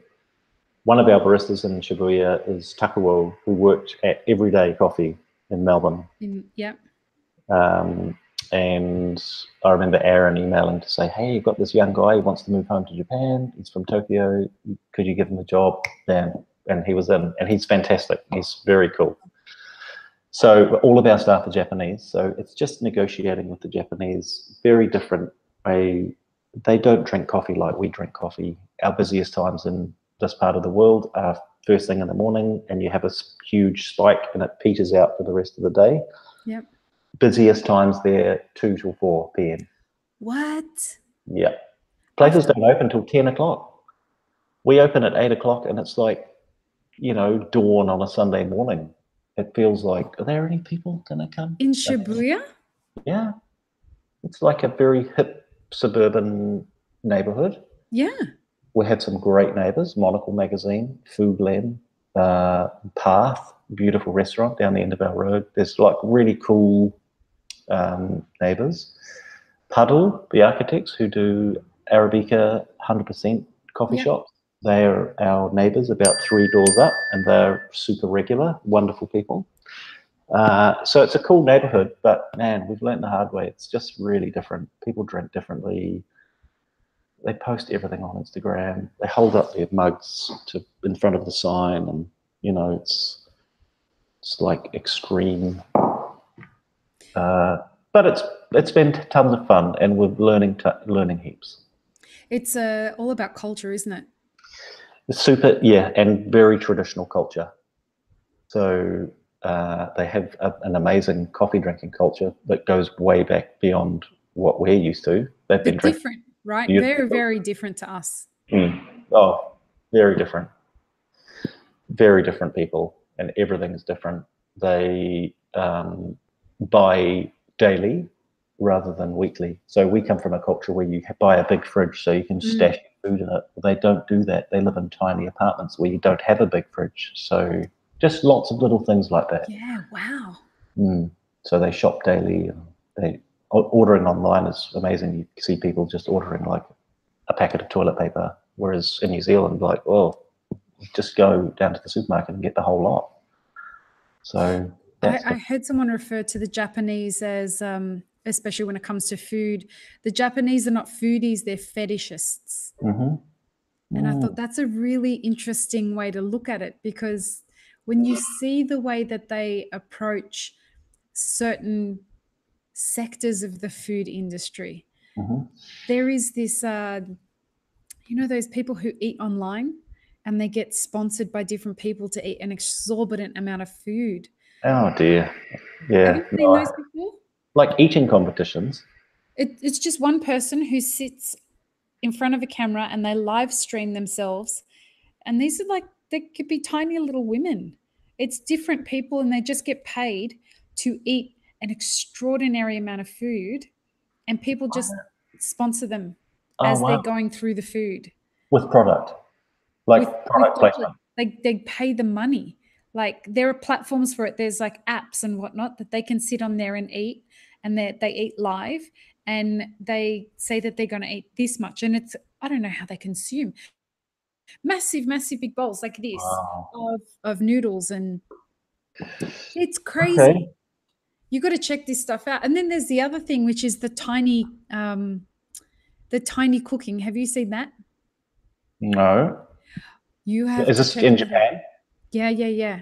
So this is in Japan. So they make recipes in like tiny things. Tiny. So the donuts are this big, but they that's cool. Start from scratch, and the kitchens are all tiny, tiny little kitchens, and the ovens and the fryers are all heated with tea light candles, but they work. Like they have these little fry pans that they fill with oil, and then they have the little tea light candle under it, and then they'll fry the little donuts in them, and then they'll coat them. And like brands are getting on board with this like crazy. So Krispy Kreme creates the little packages and sells the packs, so that if you want to create these videos, you can create Krispy Kreme donuts and put them in a Krispy Kreme box. Okay. Oh, we might have to. Somebody's going to make a tiny coffee machine. Yeah, and I think you should create some tiny Supreme mugs. Some tiny mugs. It's pretty. The Japanese are fascinating culturally. Yes, they are. They do have some interesting quirks. So, such amazing people. You can walk around at any hour of the night and you just feel totally safe. And really, the place runs like it's just so orderly and tidy, and people are so courteous and humble. And they're amazing. Yeah. So it's lots of fun. Did you hear what happened when Blue Bottle opened in Japan? Well, the queuing was pretty mad. 6 hours. Yeah. And they have people stationed along the queue with little signs that say, you are, an hour and a half from being served. And so people are like, oh, that's wonderful. Yes. I know, it's mad. A queue over there is a good sign. You look for the queue. Here, it's like, I'll go somewhere else. Yeah, no, I'm not queuing for food anyway. Sorry. No. That's my cultural. Queue. Yeah, Americans queue, but I'm Arab. Like, I'm born in Australia, but I was raised an Arab. So for us, we're too proud to queue for things. Okay. So it's this weird ego bullshit that we would never do something like that. It would be seen as us. It's not that we're trying to say that we're better than that.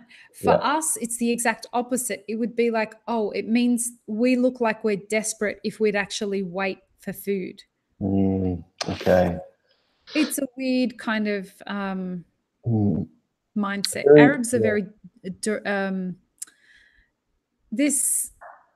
I don't even know how to describe it. They're self-deprecating in a very humble, honorable way. Okay. Which sounds like an oxymoron, but it's lovely, but it's just so fucking pointless. Yeah, right.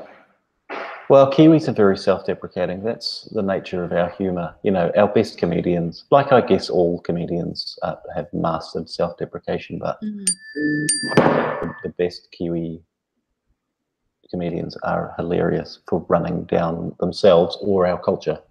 Oh, yeah. You guys have a really great way of approaching that dry humour kind of. Oh, we've nailed it. Totally. I mean, yeah, there's a bunch of very good New Zealand comedians who I think lots of other countries would look like, I don't really get what's going on here, but have you seen that Kiwi dad on Facebook? No. Oh, yes, Kiwi dad. Yeah. He's awesome. Is he still a thing? I know. And he takes the piss in the driest kind of way. Yep. For anyone who's not Australian or a Kiwi, taking the piss is like making fun of. I've said take the piss over here, and people just look at me really strange. Oh, yeah, I think I've experienced that one. The other one I did was fuck me dead. I did that one. Ooh. You know how in Australia and in New Zealand everyone says fuck me dead? Yep. So get this, I was in the studio at Universal and we were doing take after take after take. And I was just getting so frustrated that I couldn't nail this vocal. And he's like, do it again. And I'm like, fuck me dead. And he leans in. This is a super producer, mind you.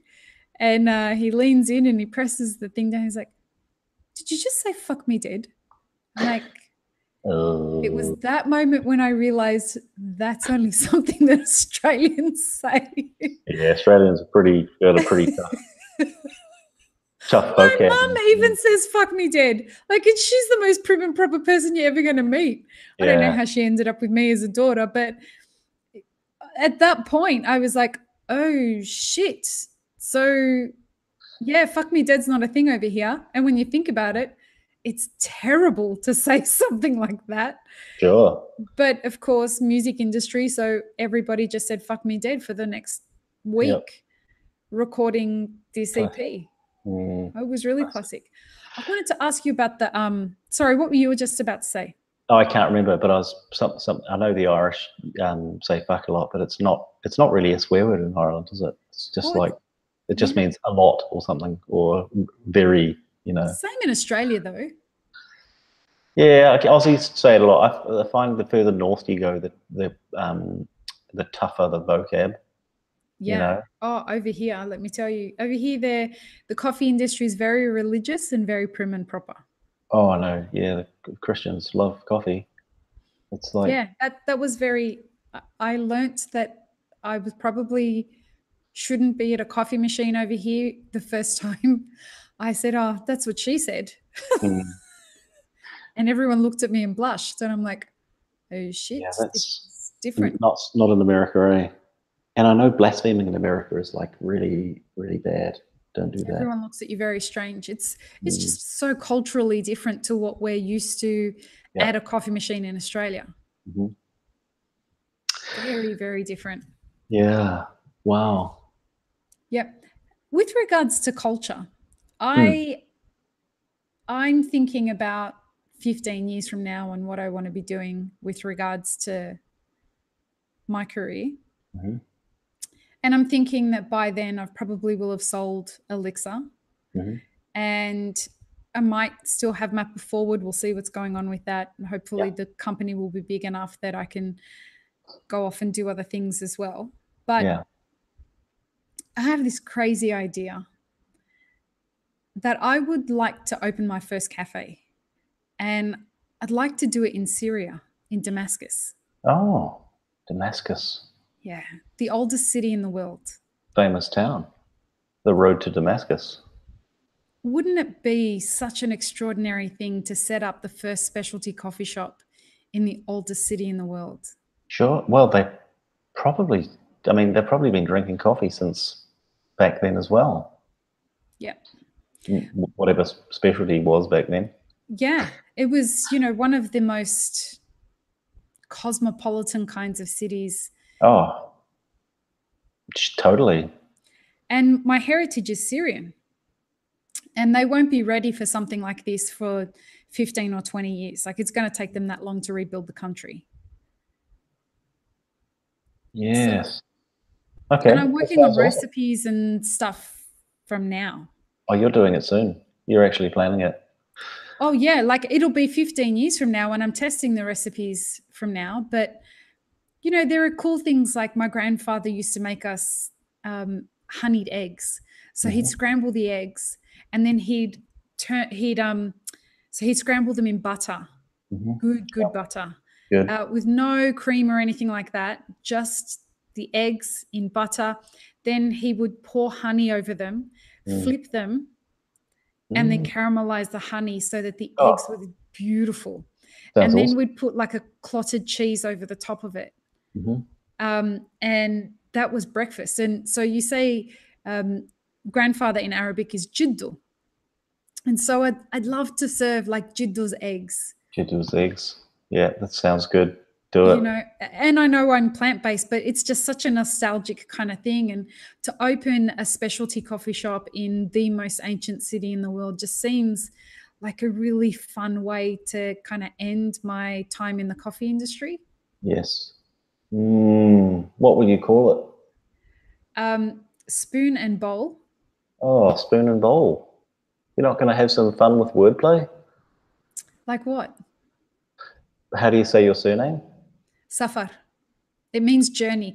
I've got the most appropriate name for me. Lee means my, and Safar means journey. So my name translated is my journey, which is super relevant to me. It's pretty good. Journey's good. You could have Safar So Good. Good cafe name, I thought. Nobody says that to me at all, ever. Okay, I'm going to start saying it. Everybody does. What about Latte of Arabia? Oh, shit. Mm. So Syrians don't drink milk. Oh, Any milk? No, that like they have it in bags that's preserved. So it's the middle of a desert. So if they drink it, they have to get it from usually one of the neighboring countries. Surely oat milk's blowing up in those countries by now. The only thing that's blowing up in those countries by now is That was a bad choice of words. Again. Yeah. No. But I'm hoping that, they have some really fabulous chefs come from all over the world and set up in Syria. Well, that's what was happening before the war started. Okay. And so I think, 15, 20 years from now, when the infrastructure is all brand new. Yeah. And I want to be a part of rebuilding a culinary expression of a city that's rebirthing. Yeah. Wouldn't that be Do exciting? it. Totally, do it. Just get a good partner and do it. Have you got any advice for how to figure it? Like culturally, I sort of understand. I grew up absolutely Arab, but I feel like I've turned away from that so that I could explore what not being an Arab is. And now I want to go into a city and be a part of defining what the new culinary culture is. Any kinds of things that having gone into Japan? Okay. Well, it's good. It's a good question. I think you can't. It's a tough one. You serve people what they love to eat and love to drink, and you make friends with them over that, and then you introduce them to something else. It's pretty tough to just go straight in cold with what you love to do without considering what they do. And we've learnt that the hard way in Japan. I think Blue Bottle have probably done it better because they've got such a huge brand that the little Blue Bottle draws in people that buy anything they were selling.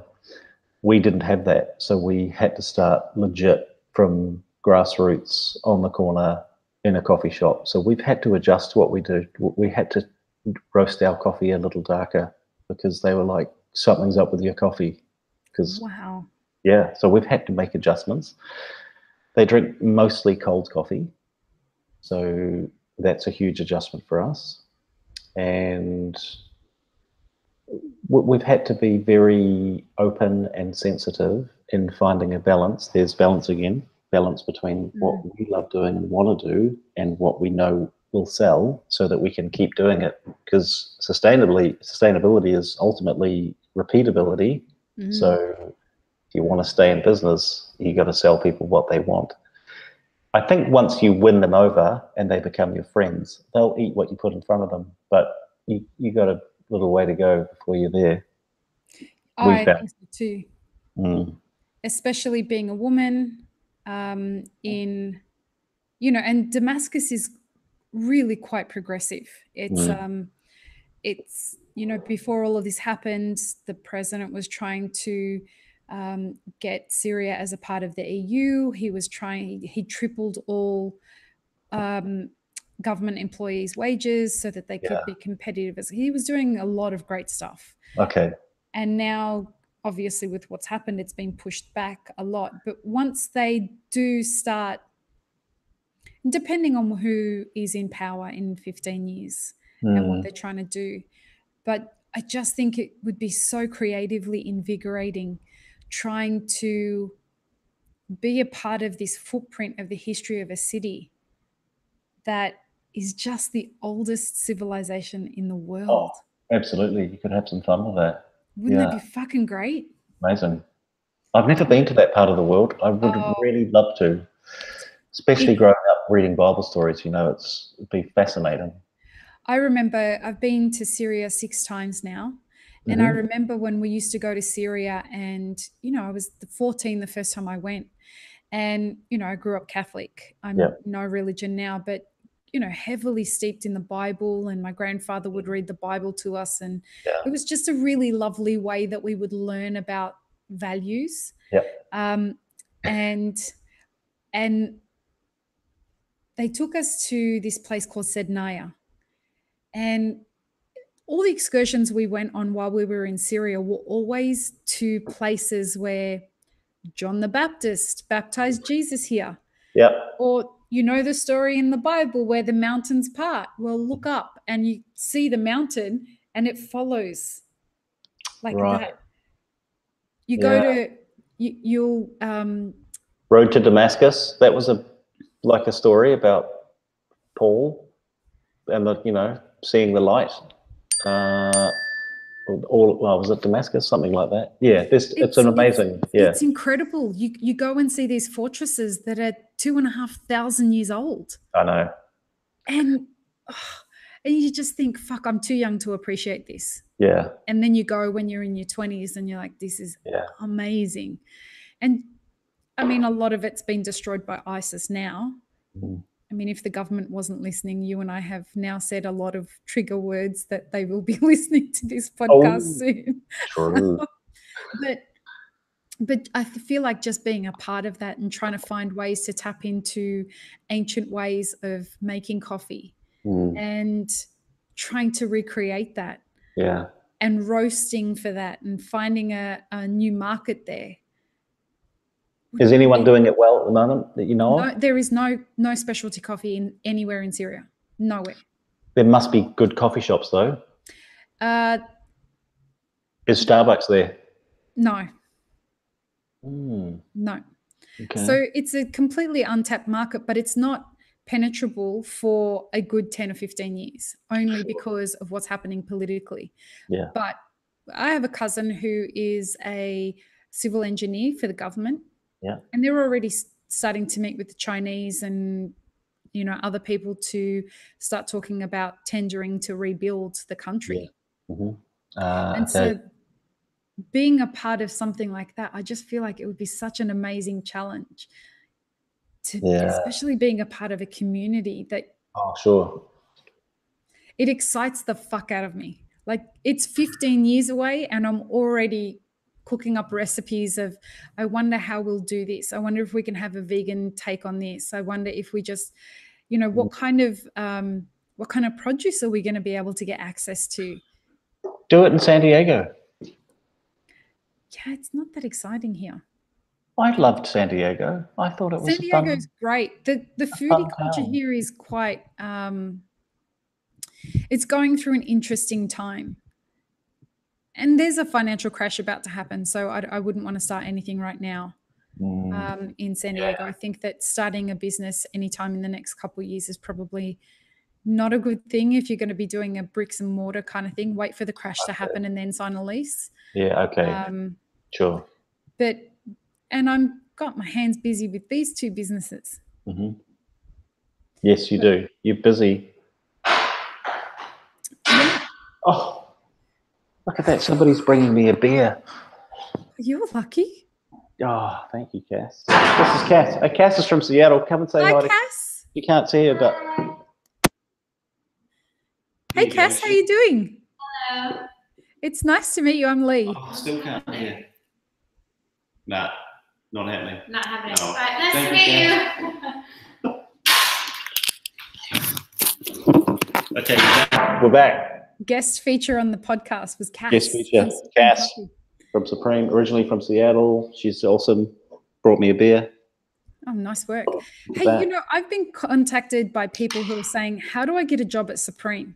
What do people in America? So what do people do if they want to come and work for you guys? Get noticed. We do, I don't want to sound like an egg, but we'll have a few people ask about that. And when we do post interesting jobs or all sorts of jobs, we have it's really encouraging. We're very delighted to get such an amazing response. We get a lot of Americans. We've got a few Americans on staff, and I don't know, I guess they just have to prove themselves, get noticed, be remarkable. That's, get some really stink applications, and I'm sure they're from wonderful people, but they just haven't, finished it off. So that's what we're trying to teach people is, you know, how to become worthy of being hired by anyone in the world. Totally. Point out a problem and offer a solution. Come with the solution in hand too, right? Come with a solution. Yep. Don't just apply for a job. Do your homework, identify a problem, and then turn up with a solution. What a great mark for what people can aim for when approaching you for a job. We find here, and I've done a fuck ton of questioning of employers here, and you know, they typically don't get asked questions by people they're interviewing. Okay. Right.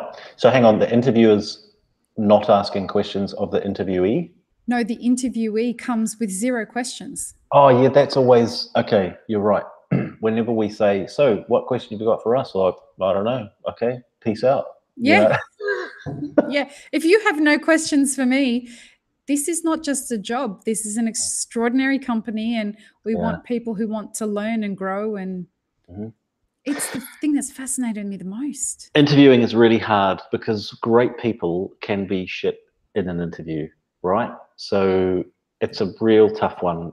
It does sift out good performers, and anyone who gets stage fright won't make it through. But that's not great. I remember hiring Chris Thompson, who runs distribution nationally up in New Zealand. He's based in Wellington. He was one of the top 3 candidates, so he got through to the top 3. Because it's a role where it's a very physical job, and you've got to think on your feet and problem solve, and you've got to send parcels overnight. You know, this is coffee going from roastery to cafe. We thought, let's not just sit him in a room and ask him questions and look at his handwriting. Let's give him a project. So the top 3 candidates, I gave a project. Wow, cool. Years ago, and I said to him, I sat with them all in Wellington. I said, get me a Supreme paper cup on my desk by the end of tomorrow. And they were like, okay, cool. He was the only one who did it, because I then flew home to Auckland, and he thought to ask the question, where's Al's desk? So the other 2 guys got it to Wellington, and he sent it to Auckland, and it landed on my desk full of chocolate, and he put chocolates in it. And so he went and sourced a paper cup from somewhere. He bought one or stole one from a cafe or whatever, and then thought to ask the question, oh, where does Al work? And so I was like, dude, that's the sort of problem solving we need. You're in. And that was years ago, and he still runs Dispatch. He's awesome. So I think projects can be a good way to interview rather than just an interview. Give them a task. What a great way to approach hiring. We also have some questions that we ask people in the interview process, in the application process. I'm going to try and remember them. Write an out of office, and we look for something interesting. I don't know if you've ever got an out of office from me, but it's interesting. I can't wait. I think when I had my wisdom teeth out, you emailed me, and you got my out of office. No, I was texting you. Ah, okay. Write a good out of office.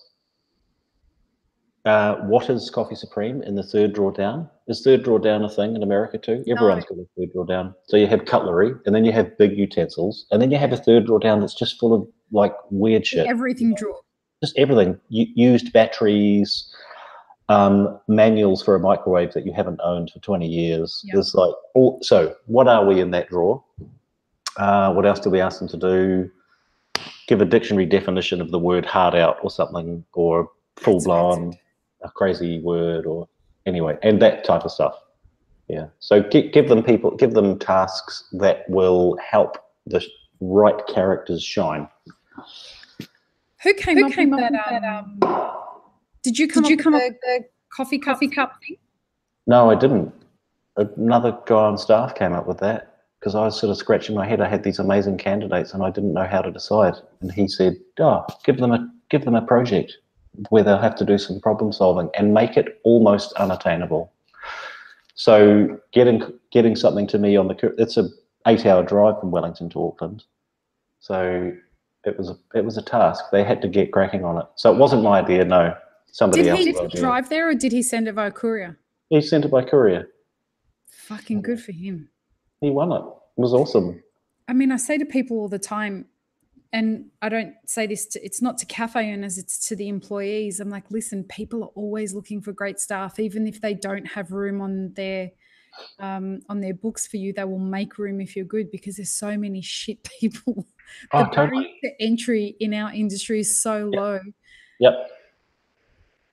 The right people will enhance a culture and a team, and will be and improve profitability or revenue. So, I mean, there's a point, obviously. You can't have everybody on your team.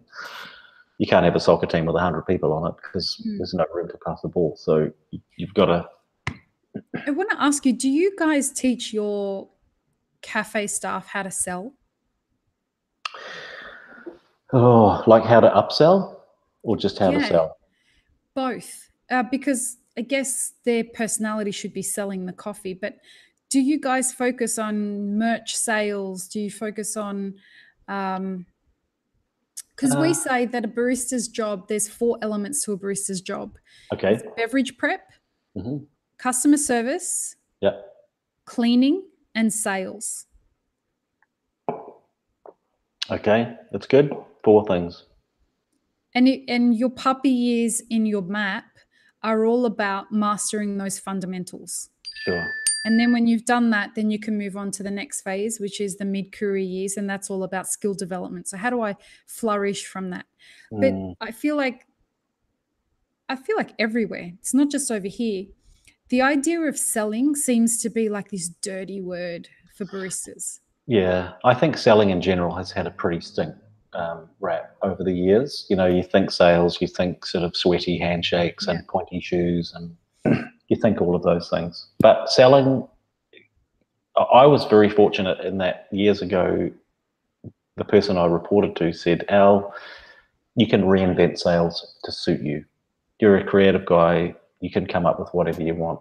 So I reinvented it for me by making friends. And then you buy stuff from people you love, right? Yeah, relationship selling. Yep. So I just sold me, and I won people over to me, not Supreme, because I knew that if I could get people to onto my team, then I could sell them anything I've got to sell. So that's what I teach, and we've taught Supreme crew for years. Don't sell Supreme, sell yourself, and they'll buy whatever you're selling. So I don't know if we've done such a good job in hospitality, because it's quite a different environment, but fundamentally it's the same. Look up, use people's names, smile, remember people's names. I can't stress that enough to people. Like, using somebody's name, Lee, is very powerful. Dude, there's a cafe around here that I've been to. I've lived in this spot for almost 3 years, in this same apartment. And there's a cafe that's walking distance from my place. Yep. And I don't like their coffee. I don't drink their coffee, but I drink their kombucha, and I go there maybe once or twice a week to take meetings. Yep. And in 3 years, I've never been asked my name. Oh. 3 years. You're a very patient person to still be going there. Oh, the only reason I go there is to take meetings, because it's walking distance from where I live. So if I'm taking an early morning meeting, I don't want to have to go anywhere that's too far away. I can just walk that way and have the meeting. But it's crazy. It's same barista, same staff? The same stuff all the time. So I made the first move a couple of weeks ago. I'm like, hey, what's your name? She's like, sorry? I'm like, what's your name? She told me her name and then continued with the transaction. Didn't ask me my name. Yeah. Oh, dear. Names are amazing, you know. They make you feel like I'm important. I'm important enough that this person wants to know my name, and they use it. And it's the simplest thing you can do. It costs you nothing. Use people's names. It's a basic, and remember them. And if you're shit at remembering names, well, that's no excuse. Find a way to remember. Your memory muscle by doing it. Think of a way. Yeah. Surely you go to the Starbucks Reserve every time you're in Seattle, right?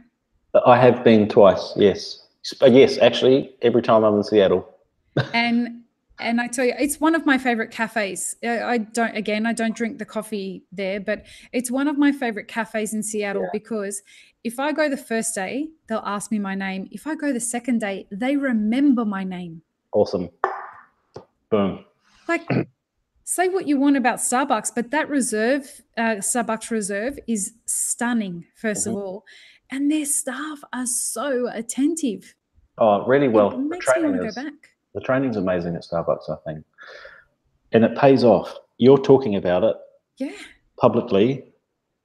That's a win for Starbucks. Yeah. And look, we're going to have some of the staff from Starbucks on this podcast. Cool.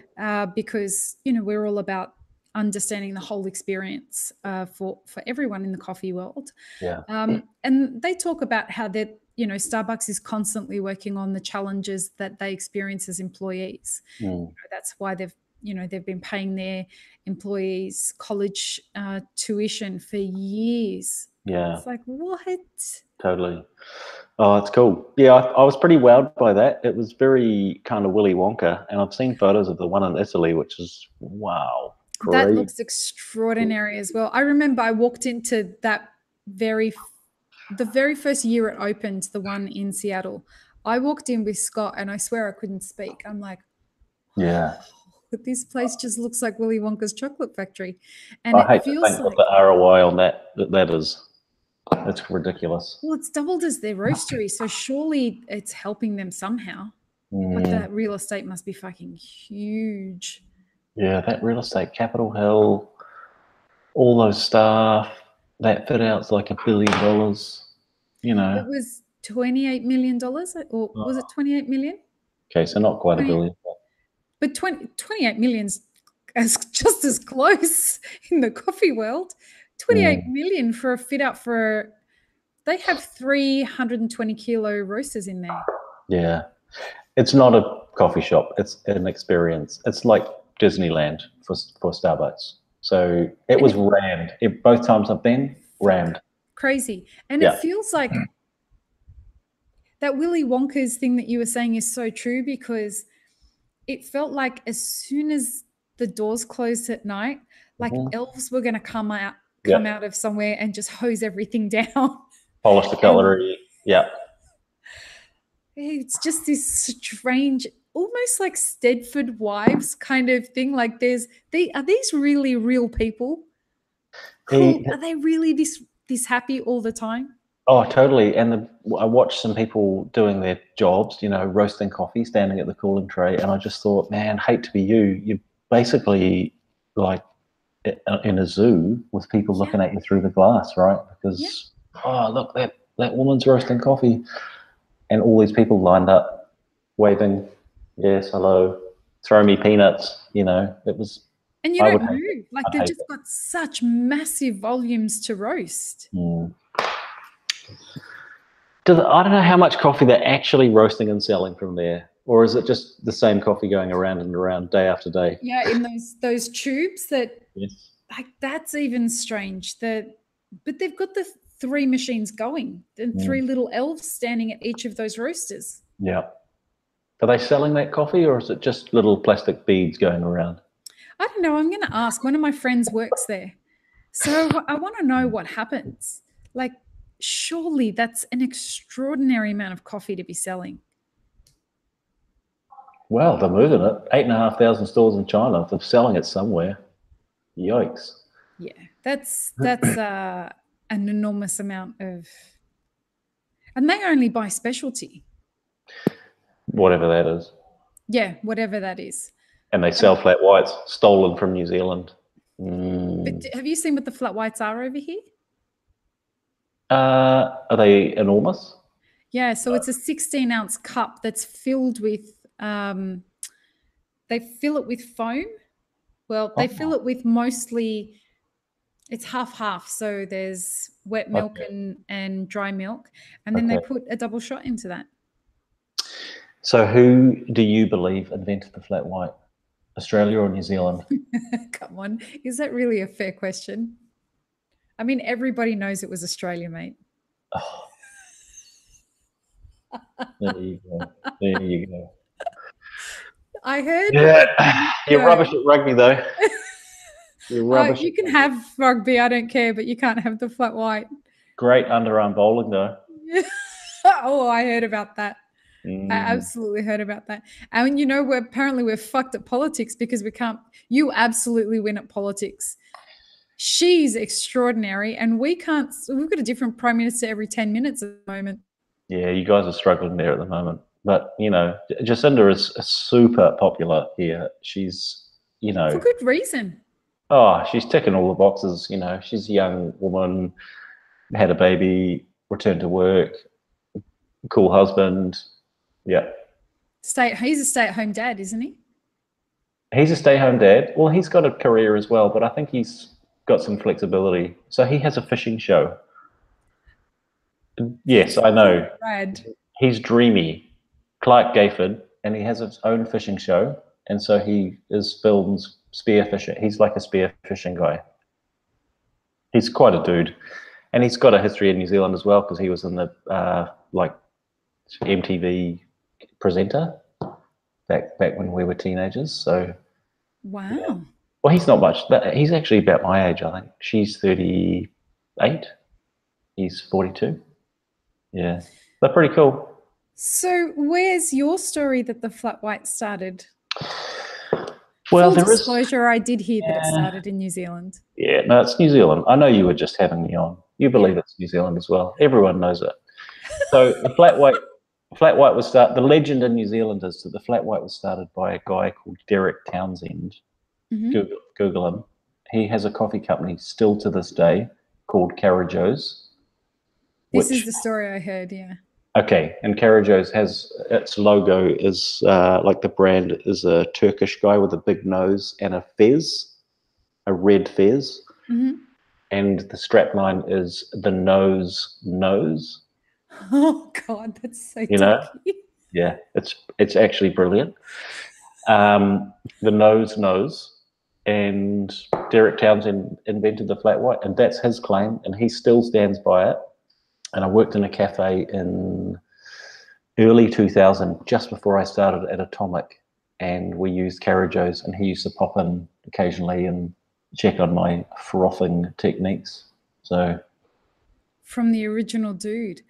from It's becoming a thing over here that people are very proud if they put a flat white on their menus. I know, it's cool. Yeah, you know what's not cool is when people from other cultures, coffee cultures, well-developed coffee cultures, come over here. It's just not cool when they come over here and they're like, they'll meet an Australian barista and say, at the top of their lungs, oh, fuck, finally someone who can make coffee. You're talking about Australians, obviously, because New Zealanders would never do that. It sounds like an Aussie thing to do. It really is an Aussie thing to do. Yeah. And it's like... No, that's not a cool thing to say, eh? You understand that they can hear you. This isn't a magical fairyland where only Australians can hear other Australians. Yeah. It's actually not nice. It's quite rude to say that. And you're saying it for my benefit because you feel like you want to connect with me, but there are just better ways to do that. It's quite Australian, though. I mean, pretty brash. I mean, that's a real swagger. I kind of love it. There's a real swagger with the Aussies. They're just, it's awesome. Yeah, it can be really great, except when the Americans are like, but we're really trying. And they are. For anyone who comes over here, it's different. It's like going to Italy for coffee. Espresso machines originated over there, but let me tell you, you're not going to go over there and get an espresso like you do in Sydney or in Auckland. It's in Melbourne or anything like that. It's just not going to be the same. It's going to be a Robusta and it's going to be ristretto, and it's not going to taste anything like what you want it to taste like. But it's a great experience. It's worth paying for. Absolutely. You stand there, you get your little ticket. I remember this place in Trieste where you put your coffee down on a conveyor belt that takes it out through a flap in the wall. That's rad. Amazing. It's called Cafe Trieste, and it's like the famous touristy cafe in Trieste, and it has like three groups or something, and it was amazing. And they've got this little conveyor belt that you put your cup on when you're finished, and it takes it out through the. It's like sushi train for espresso. Totally, for your used dishes. For your used dishes. That's lazy, but Yeah. great. How And many the people elves. were going there? Was there a lot? It was pretty busy, and the tourists were sitting on the street paying twice the price, and the locals were standing inside getting, Italian service. And the dishes, I guess, went through the flat and landed in a bucket that got washed by the elves that worked at Starbucks during the night. Were working there during the day, washing. I bet a lot of those dishes got broken as they fell into those buckets. No, because they use those crazy thick porcelain demi-tasse that you can throw against the wall and they stay intact. Talking about Americans and or tourists, did you know how the Americano got named? Americano, Italians. Yeah, it was during World War II when the American soldiers would go and order. They wanted to order an espresso, but they didn't quite like espresso, so they wanted a little bit of water in it. And so the Italians started calling it for the Americano. Okay. Yeah, I like it. I actually like an Americano, even here in New Zealand. Yeah, me too. I can't drink espresso. I don't drink hot coffee very much anymore. Right. This is how I drink coffee. Okay. Now. Yeah. Everything just tastes very aggressive after drinking so much. But if I am going to taste an espresso, it's absolutely going to be a barista's long black, which is a half the amount of water of a normal long black. Yep. And the same amount of espresso, just kind of opens it up. Yep. I like a slightly longer long black, or even an Americano, because I can sit on it longer. And do you ever drink it with milk? I don't have milk in my coffee because I just am not a big fan of milk. But I will occasionally have some cream in my coffee. Ooh, if the coffee is tough going, I'll ask for cream. Because sometimes in the industry, especially in sales, you got to drink a lot of bad coffee. So I'm like, can I get a dash of cream? That'll help it go down. Yeah. Do you serve cream in New Zealand? Not as a standard. You'd have to ask for it, like pouring cream. Yeah, not over here. They have half and half, which would be the same thing. I love half and half. Do you? I don't understand it. I just don't understand people who get fucking 22-ounce Breve. Just love America. All of it. I'll put maple syrup on stuff that I shouldn't put maple syrup on because it's on the table. I'm like, well, fuck, it's on the table. I'm just going to pour it on. So. It doesn't make sense to me to have these huge half and. For anyone who doesn't know what half and half is, it's pouring cream. That's the only way to describe it. It's pouring cream. And milk, right? So it's watered down.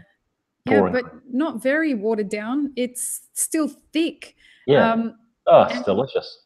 And they'll make, a 16-ounce latte over here, and they call it Breve, which means make it with half and half, and they drink the whole thing. Breve, okay. Yeah, so that's what Breve means over here. If they order something Breve, it means with steamed half and half. Yeah. I remember pulling over at a crazy, I was driving from, where was I driving from? I was driving from Palm Springs back to LA to meet somebody. I went to Joshua Tree to have a look because I had some time, and I hired a Dodge Challenger. Oh, nice. And drove like the clappers back to LA to have my meeting. And I stopped at a funny, I can't even remember what it was called. It was like a little roadside diner. It was like a burger joint, but it was a drive-through burger joint, but I don't remember the brand. It was something I'm not familiar with. And I asked for I was like, I really need a coffee. So I got a coffee. I just said, just the smallest one you've got. And she gave me a cup that was, bigger than your head? Like, no, I wanted a smaller one. She's like, that is a smaller one. Okay. I'll take it. So anyway, and I carried on. It's amazing. They drink massive. It's amazing. Oh, if you say, here, can I have the smallest drink that you have? Yeah, And it's they're like, 16 ounce. yeah, it took us some adjusting. It Mhm. really takes some adjusting. Or you'll ask for a cup of coffee, and because coffee over here is just batch brew. Yeah, And so, can you half fill the cup for me? I don't need 3 liters of batch brew, because who the fuck can drink 3 liters of batch brew? yeah. Where do you think the duty of care comes in with that? Because we shouldn't be giving people 20-ounce cups of pouring cream. Well, it's just I guess it's a cultural, people buy Coke and people sell Coke. It's if people are If buying they it, want people it, sell it sell to it. them. Yeah, well, that's how it goes, right? The power is with the consumer. If the consumer wants it, then you're probably going to sell it, because that's how you're going to put food on the table. I find that that's this weird dance with capitalism. It's Mm. this, where does the duty of care come in, and where does the fuck it, I've got to make money come in? Yeah, totally. That's the lack of competitiveness in me is like, well, I just want to take care of people with good products. Yeah. Don't do them harm. And you have to respect that it's their body and their money. So, there's a story in New Zealand at the moment. There's a town just north of Auckland, called Mangawai. And there's a skate park there, the Mangawai Skate Bowl, which is awesome. And there's a little coffee cart there. And he refuses to sell dairy, so he just sells alternative milks, no dairy. Well, the landlord, so the people who own the land are the local council, and they've been having a stoush with him about serving dairy, and he's refusing to sell dairy. So Why he don't only they care? sells because it's a tourist destination and they want people to get a cup of coffee. So they shut him down and said, if you won't sell dairy, then we'll shut you down, because we're the landlord. So he's closed. It's called Cool Beans Cafe. Cool Beans with a Z. Of course it is, with a Z. He also does perms. No, Wait, what? Perms. You actually had me Yeah. believe it. You could tell me anything Right. and I believe you, Al. And so he's protesting by walking the length of New Zealand in bare feet. I don't know how. I know, it's crazy, but he's doing it and he's getting press, and so it's probably a win for his business. But I love that that's what makes news in New Zealand. it's crazy. There's no school shootings. There's nothing like that. You don't have crazy people in politics. It's a guy who's standing up for what he believes, and he's walking across the country barefoot. Yep. And he's got whānau all over the country, so he's going to be fine. People are going to take care of him. Oh, he's a big deal. It's news. That's so Kiwi, isn't it? It's Only pretty in New Kiwi. Zealand. Yeah, only in New Zealand. We don't have much news. So. Do you think you'll ever live anywhere else? I could live in Australia, maybe parts of Australia. I don't know. It's pretty amazing. When you've lived in New Zealand and you get to travel, you're like, what an amazing country to go home to. Yeah. We don't have a lot of the stuff you're talking about. Mm.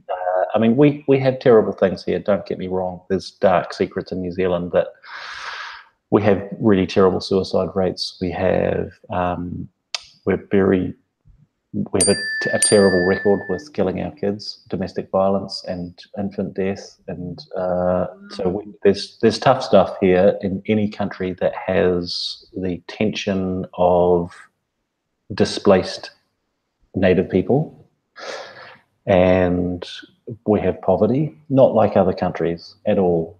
We don't have a gap like other countries, but there's definitely people doing it tough here. So in general, though, it's beautiful. Pollution is quite low. You can walk the length of the country in bare feet to make your point. It's pretty awesome. You get stabbed if you do that. Yeah. Oh, and no one will give a fuck. Yeah. I can't walk downtown on my own. Right. Okay. Yeah. And I've got to remember, everyone carries a gun over here. Yeah.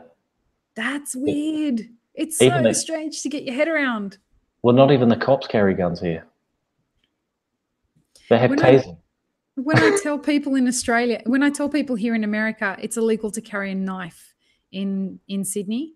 Oh, yeah. They don't believe me. Mm. I'm like, that chefs are allowed to carry knives on the way to work, but they have to be able to prove that that's what they do for a living. But if you get found with a knife, because someone was telling me that I should get mace or a gun or a knife if I want to walk downtown. I'm like, you are smoking something. Yeah. If you think that I'm going to get a gun. It's just not in my DNA to have to feel like I need to carry a weapon. Yeah, culturally, it's a mile away from where we are. 100%.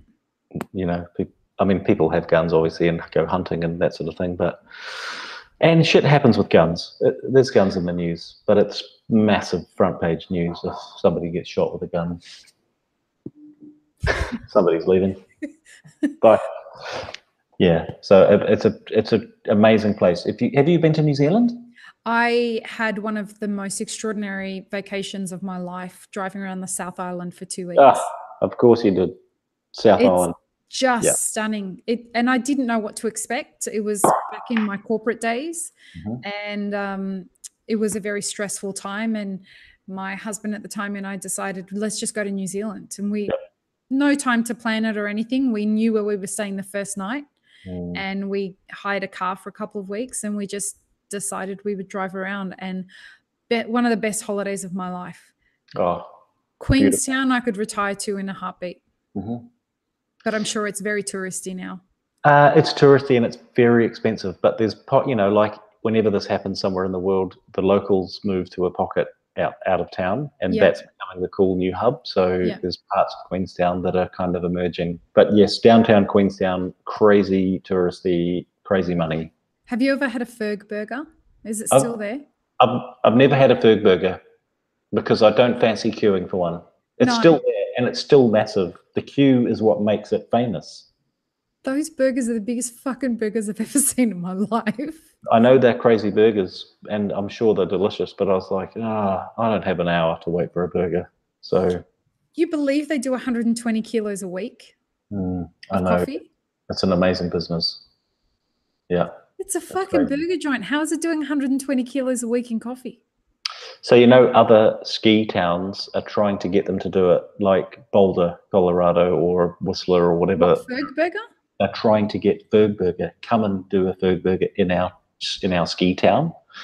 So it'd be interesting to see if they do it. You think they would? I reckon. I mean, maybe they just franchise it, just sell the name and the recipe, and just sit back and make some coin. The most popular coffee in Queenstown. What is it? Supreme? Starbucks. Is it really? It's a tourist town. Far out. Like, I remember the day when they closed like 600 stores in Sydney. And we only have a handful of stores in all of Australia now. 22 in New Zealand. You probably have twice that or something. Yeah, well, you've got a quarter of the people, don't you? How many people do you have in all of New Zealand? 4.5 million, the population of Melbourne. Yeah, you've got a... Hey, it's the same over here. There are more people in Los Angeles County than there are in the whole of Australia. Oh, yeah, easily. What are you, like 25 mil in Australia or something? Just under that, 24. Yeah. Los Angeles County has more than that. Isn't that hilarious? It's amazing. Big place, America. Crazy town. It's become, I mean, I hate going to LA now. It's just horrible. There is so much traffic. Traffic's terrible. People. Yeah, the food's great. There's really great food. Yeah. But I feel like you can find really good food anywhere now. Ish. There's always something good. Somebody's moved out of the city and opened something that's remarkable. There's a cute place in San Diego we ate at. I think it was like really heaving, but it was a fun kind of Mexican joint in Little Italy. Oh, in Little Italy. I love going to Little Italy. What was it called? Can't remember. It was Mexican in Little Italy? Yeah, it was like a little kind of Tex-Mex quirky tacos, and can't remember it. And the brewer Stone. Yes, I know. When I As say someone who Stone, doesn't drink. Yeah. I know who you're talking about. Stone Brewing or something. They've got a dragon on their brand. Yeah. They've got So it's massive with regards to craft brewing here. I know. It's like the capital of the country with regards to that. And by the way, Little Italy has become so posh now that a studio apartment is about between $3,000 and $4,000 a month. Oh man. That's a studio apartment. Okay, wow. Yeah, that's no good. bedrooms. Oh, that's posh. So when I was there last, which was maybe 5 years ago, Bird Rock was just setting up in Little Italy. They've been bought out now by Jeff Taylor. And what are the boys at Coffee and Tea doing? Mike and what was the other name? Is it Kevin? Kevin's the manager over there now. They were in is it North Park? Well, they're in downtown and they're in North Park. Okay. We visited their North Park store. That was crazy. So Heath, who I mentioned earlier, our operations guy, we visited there. We walked in, and this blows me away. I don't know how, but we walked in and they were like, "Are you guys from Supreme?" We were like, "Yeah." Wow. Well, that was weird. Anyway, they just recognized us somehow and were like, "Have you got stuff? Like, have you got any stuff to give us?" And we're like, "Sure." So we had some stuff, some T-shirts and whatever. Have you got stuff? Isn't that crazy? Well, I said to you before, are you in any way aware of how recognized you are in the coffee industry? And you're like, no. And I love that about you. I absolutely love that about you. You have no real compass about and it's exactly why you are who you are. And it's great. Okay. Well, I'm in disguise. Yeah, I mean, you could change the color of your beanie, but it's people always speak so highly of you, which is, I'm not surprised at all. Yeah. It's very lovely to hear. I know there's some amazing people in coffee, and that's very nice to hear. Thank you. You're welcome. Where else did you go? What, you stayed at the Keating or the Keating, didn't you? What's it Stayed called? at the Keating Hotel down in Gaslamp, just for a novelty. It was pretty dodgy as fuck crazy. Down there, isn't it? It was a pretty quirky hotel. It felt a little bit kind of 80s, like retro. Was pretty weird, but it was okay. We stayed there. Where else did we go in San Diego? We went to. There was a place that was just up and coming by the stadium. It's like it was just becoming a cool precinct, and there was in East Village. Yeah, so right by the Copa Vida. Copa Vida, no, not Copa Vida. Like from Pasadena, Copa Vida. Yeah. Oh, they're in San Diego now. Yeah, so they were our first elixir dealers in the country. Oh, no way. Yeah. Copa so Vida. Steve from Copa Vida. Do you know Steve, the owner?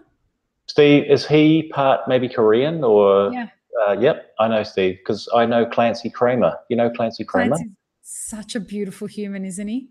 Okay, Clancy and I, if Clancy is listening, we call him Clancy. Clancy. We don't say Clancy, we say Clancy. Clancy and I met in Portland on his and Katie's honeymoon. We were checking in together at a hotel, and we checked in, and I was traveling with one of our roasters buyers, and we're like, "Oh, what are you guys doing?" "Oh, we're just on our honeymoon." Like, "Oh, that's beautiful." Oh, they told me this story. I didn't know that it was you. That was that. And you spent like the whole weekend or something with them, didn't you? We spent like 4 days together just for a joke. We'd hired a Mustang, and we drove around, the four of us in a Mustang. If you can imagine Clancy in a Mustang, in the back seat of a Mustang. With his knees touching his chin? Yep, with his new wife, Katie, and she's like, yeah, whatever. So she tagged along. Anyway, we got on fabulously. Katie emailed me 2 days ago and said, "We see you, Al, when you posted Map It Forward." No way. I love those guys. You know, they've moved out of LA. They're now living in Wisconsin. Living in Wisconsin, just having a dog, and Yeah. what? She's working at Ruby or something. Yeah, Ruby she's roasting at Ruby. and And I don't think he's working anywhere in particular at the moment. yeah. So I bump into them all over. I always catch up with them if I'm in Seattle because she's like, well, she was SCA, so we'd always hang out, go and have weird ramen up the road from the exhibition hall, or we hung out in. We bumped into each other in a few places. It's been really fun. We saw each other in Dublin. Oh, they're so amazing. They're great people. Such good people, aren't they? Very good friends. Yeah. It doesn't surprise me at all that you're friends with those guys because, yeah, They're that amazing. seems like such a natural fit. Yeah. Oh, I'm going to give him a call tomorrow. He's such a fucking great guy. And we have these huge philosophical conversations. And anytime he's up in San Diego, we'll go and get some good food and just talk. And Katie's a beautiful human. Love those guys. I'm hoping that we can get him involved in Map It Forward somehow as well. Oh, totally. Yeah. And you got to bring Map It Forward to New Zealand. We'd love to do that. Okay. You know, it's really funny. Map It Forward turned 1 months ago. Oh, I didn't know it was so young. Okay. Yeah, it's very, very young. And so the fact that we're getting people from Singapore and Italy and Middle East and countries all over the world saying, so when is Map It Forward coming here? I'm like, oh shit. And with that comes sponsors like we haven't never even thought of, would even know about us, contacting us saying, why haven't you been telling us about your events? Awesome. What? Yeah, like cool. It's great. This is a huge gap in the market and people want to fill it, but no one wants to do anything about it. And I'm super jazzed on this stuff. It feeds my brain and my soul all at the same time. And I happen to be the person that knows such great people that have such a big heart for wanting to feed this need that's in the community. And I feel very humbled to call these people my friends, you being one of them, and being able to say, hey, like, these are people who you should be listening to. They respect everyone. We got raked over the coals recently about the fact that the majority of the bill in Australia is men. Forget the fact that the whole thing's being run by a woman. But, yeah, that's weird. My thing is that these are men who have an extraordinary amount of respect for women in coffee. And these are men who, all of them have championed my success. All of them advocate for my success. Cool. And these are the kinds of men that I want to be setting an example for other men about how you treat women, how you treat everyone in coffee. Okay. You can't be inclusive by being exclusive. Yeah. And so, for anyone who might be wondering about that, it's not about they're men on the panel or they're women on the panel. These are extraordinary humans who have lived a journey worthy of telling. And we take this idea of a tribal elders mentality with Map It Forward. Whoever has the wisdom has the right to pass it on. Awesome. Yep. That's the beginning and the end of it. I don't care whether you have a set of tits or not. If you have the wisdom, and I don't care how old you are, you've accumulated the wisdom, you get to pass it on. Yeah, cool. That's good. I think it's good. People say to me, oh, do you have amazing women working at Supreme? I'm like, no, we just have amazing people working at Supreme. I love that. Women. Absolutely love that. And that's kind of what we want to be advocating for.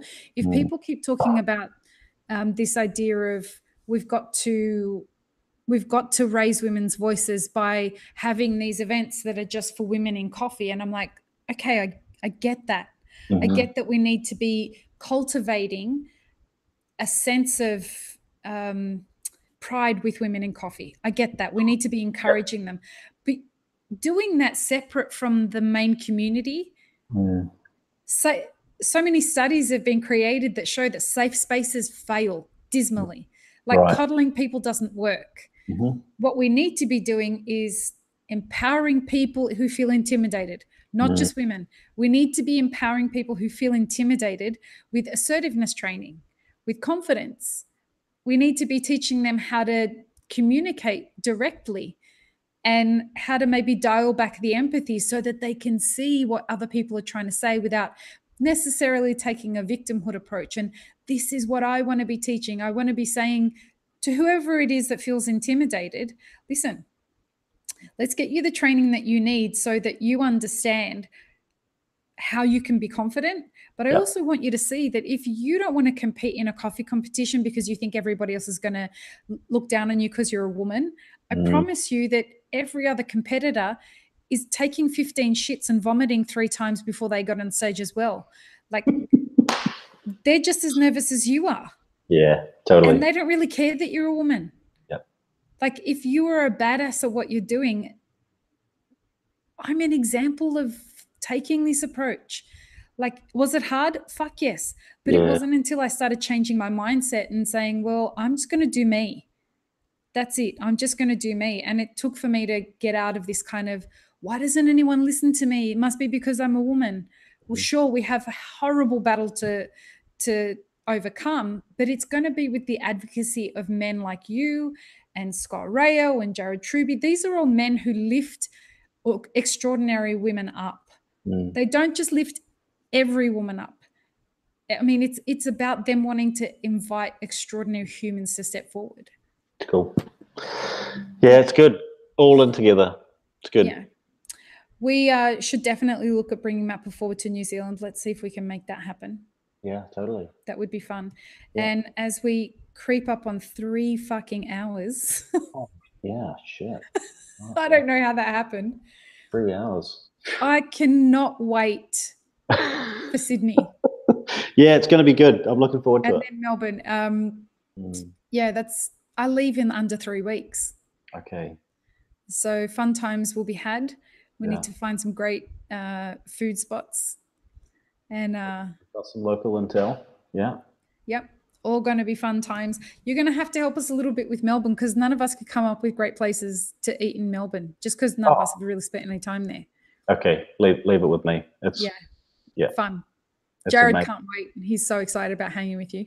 He's been to Melbourne before. He was there for 4 days and he was steeped pretty heavy in events and stuff. Yeah. Yeah, true. Yeah, it'd be nice to see him again, and I'll definitely have some spots for us to eat. It's brilliant food. Awesome. Can't wait. Thank you so much for doing this, sir. It was so lovely to talk to you and giving so generously of your time. 3 hours is a big ask, and it was a lot of fun. Thank you. It's a good one. You're welcome, Lee. Great. And, I'll see you soon. Yep, we'll do. Bye, mate. Peace out.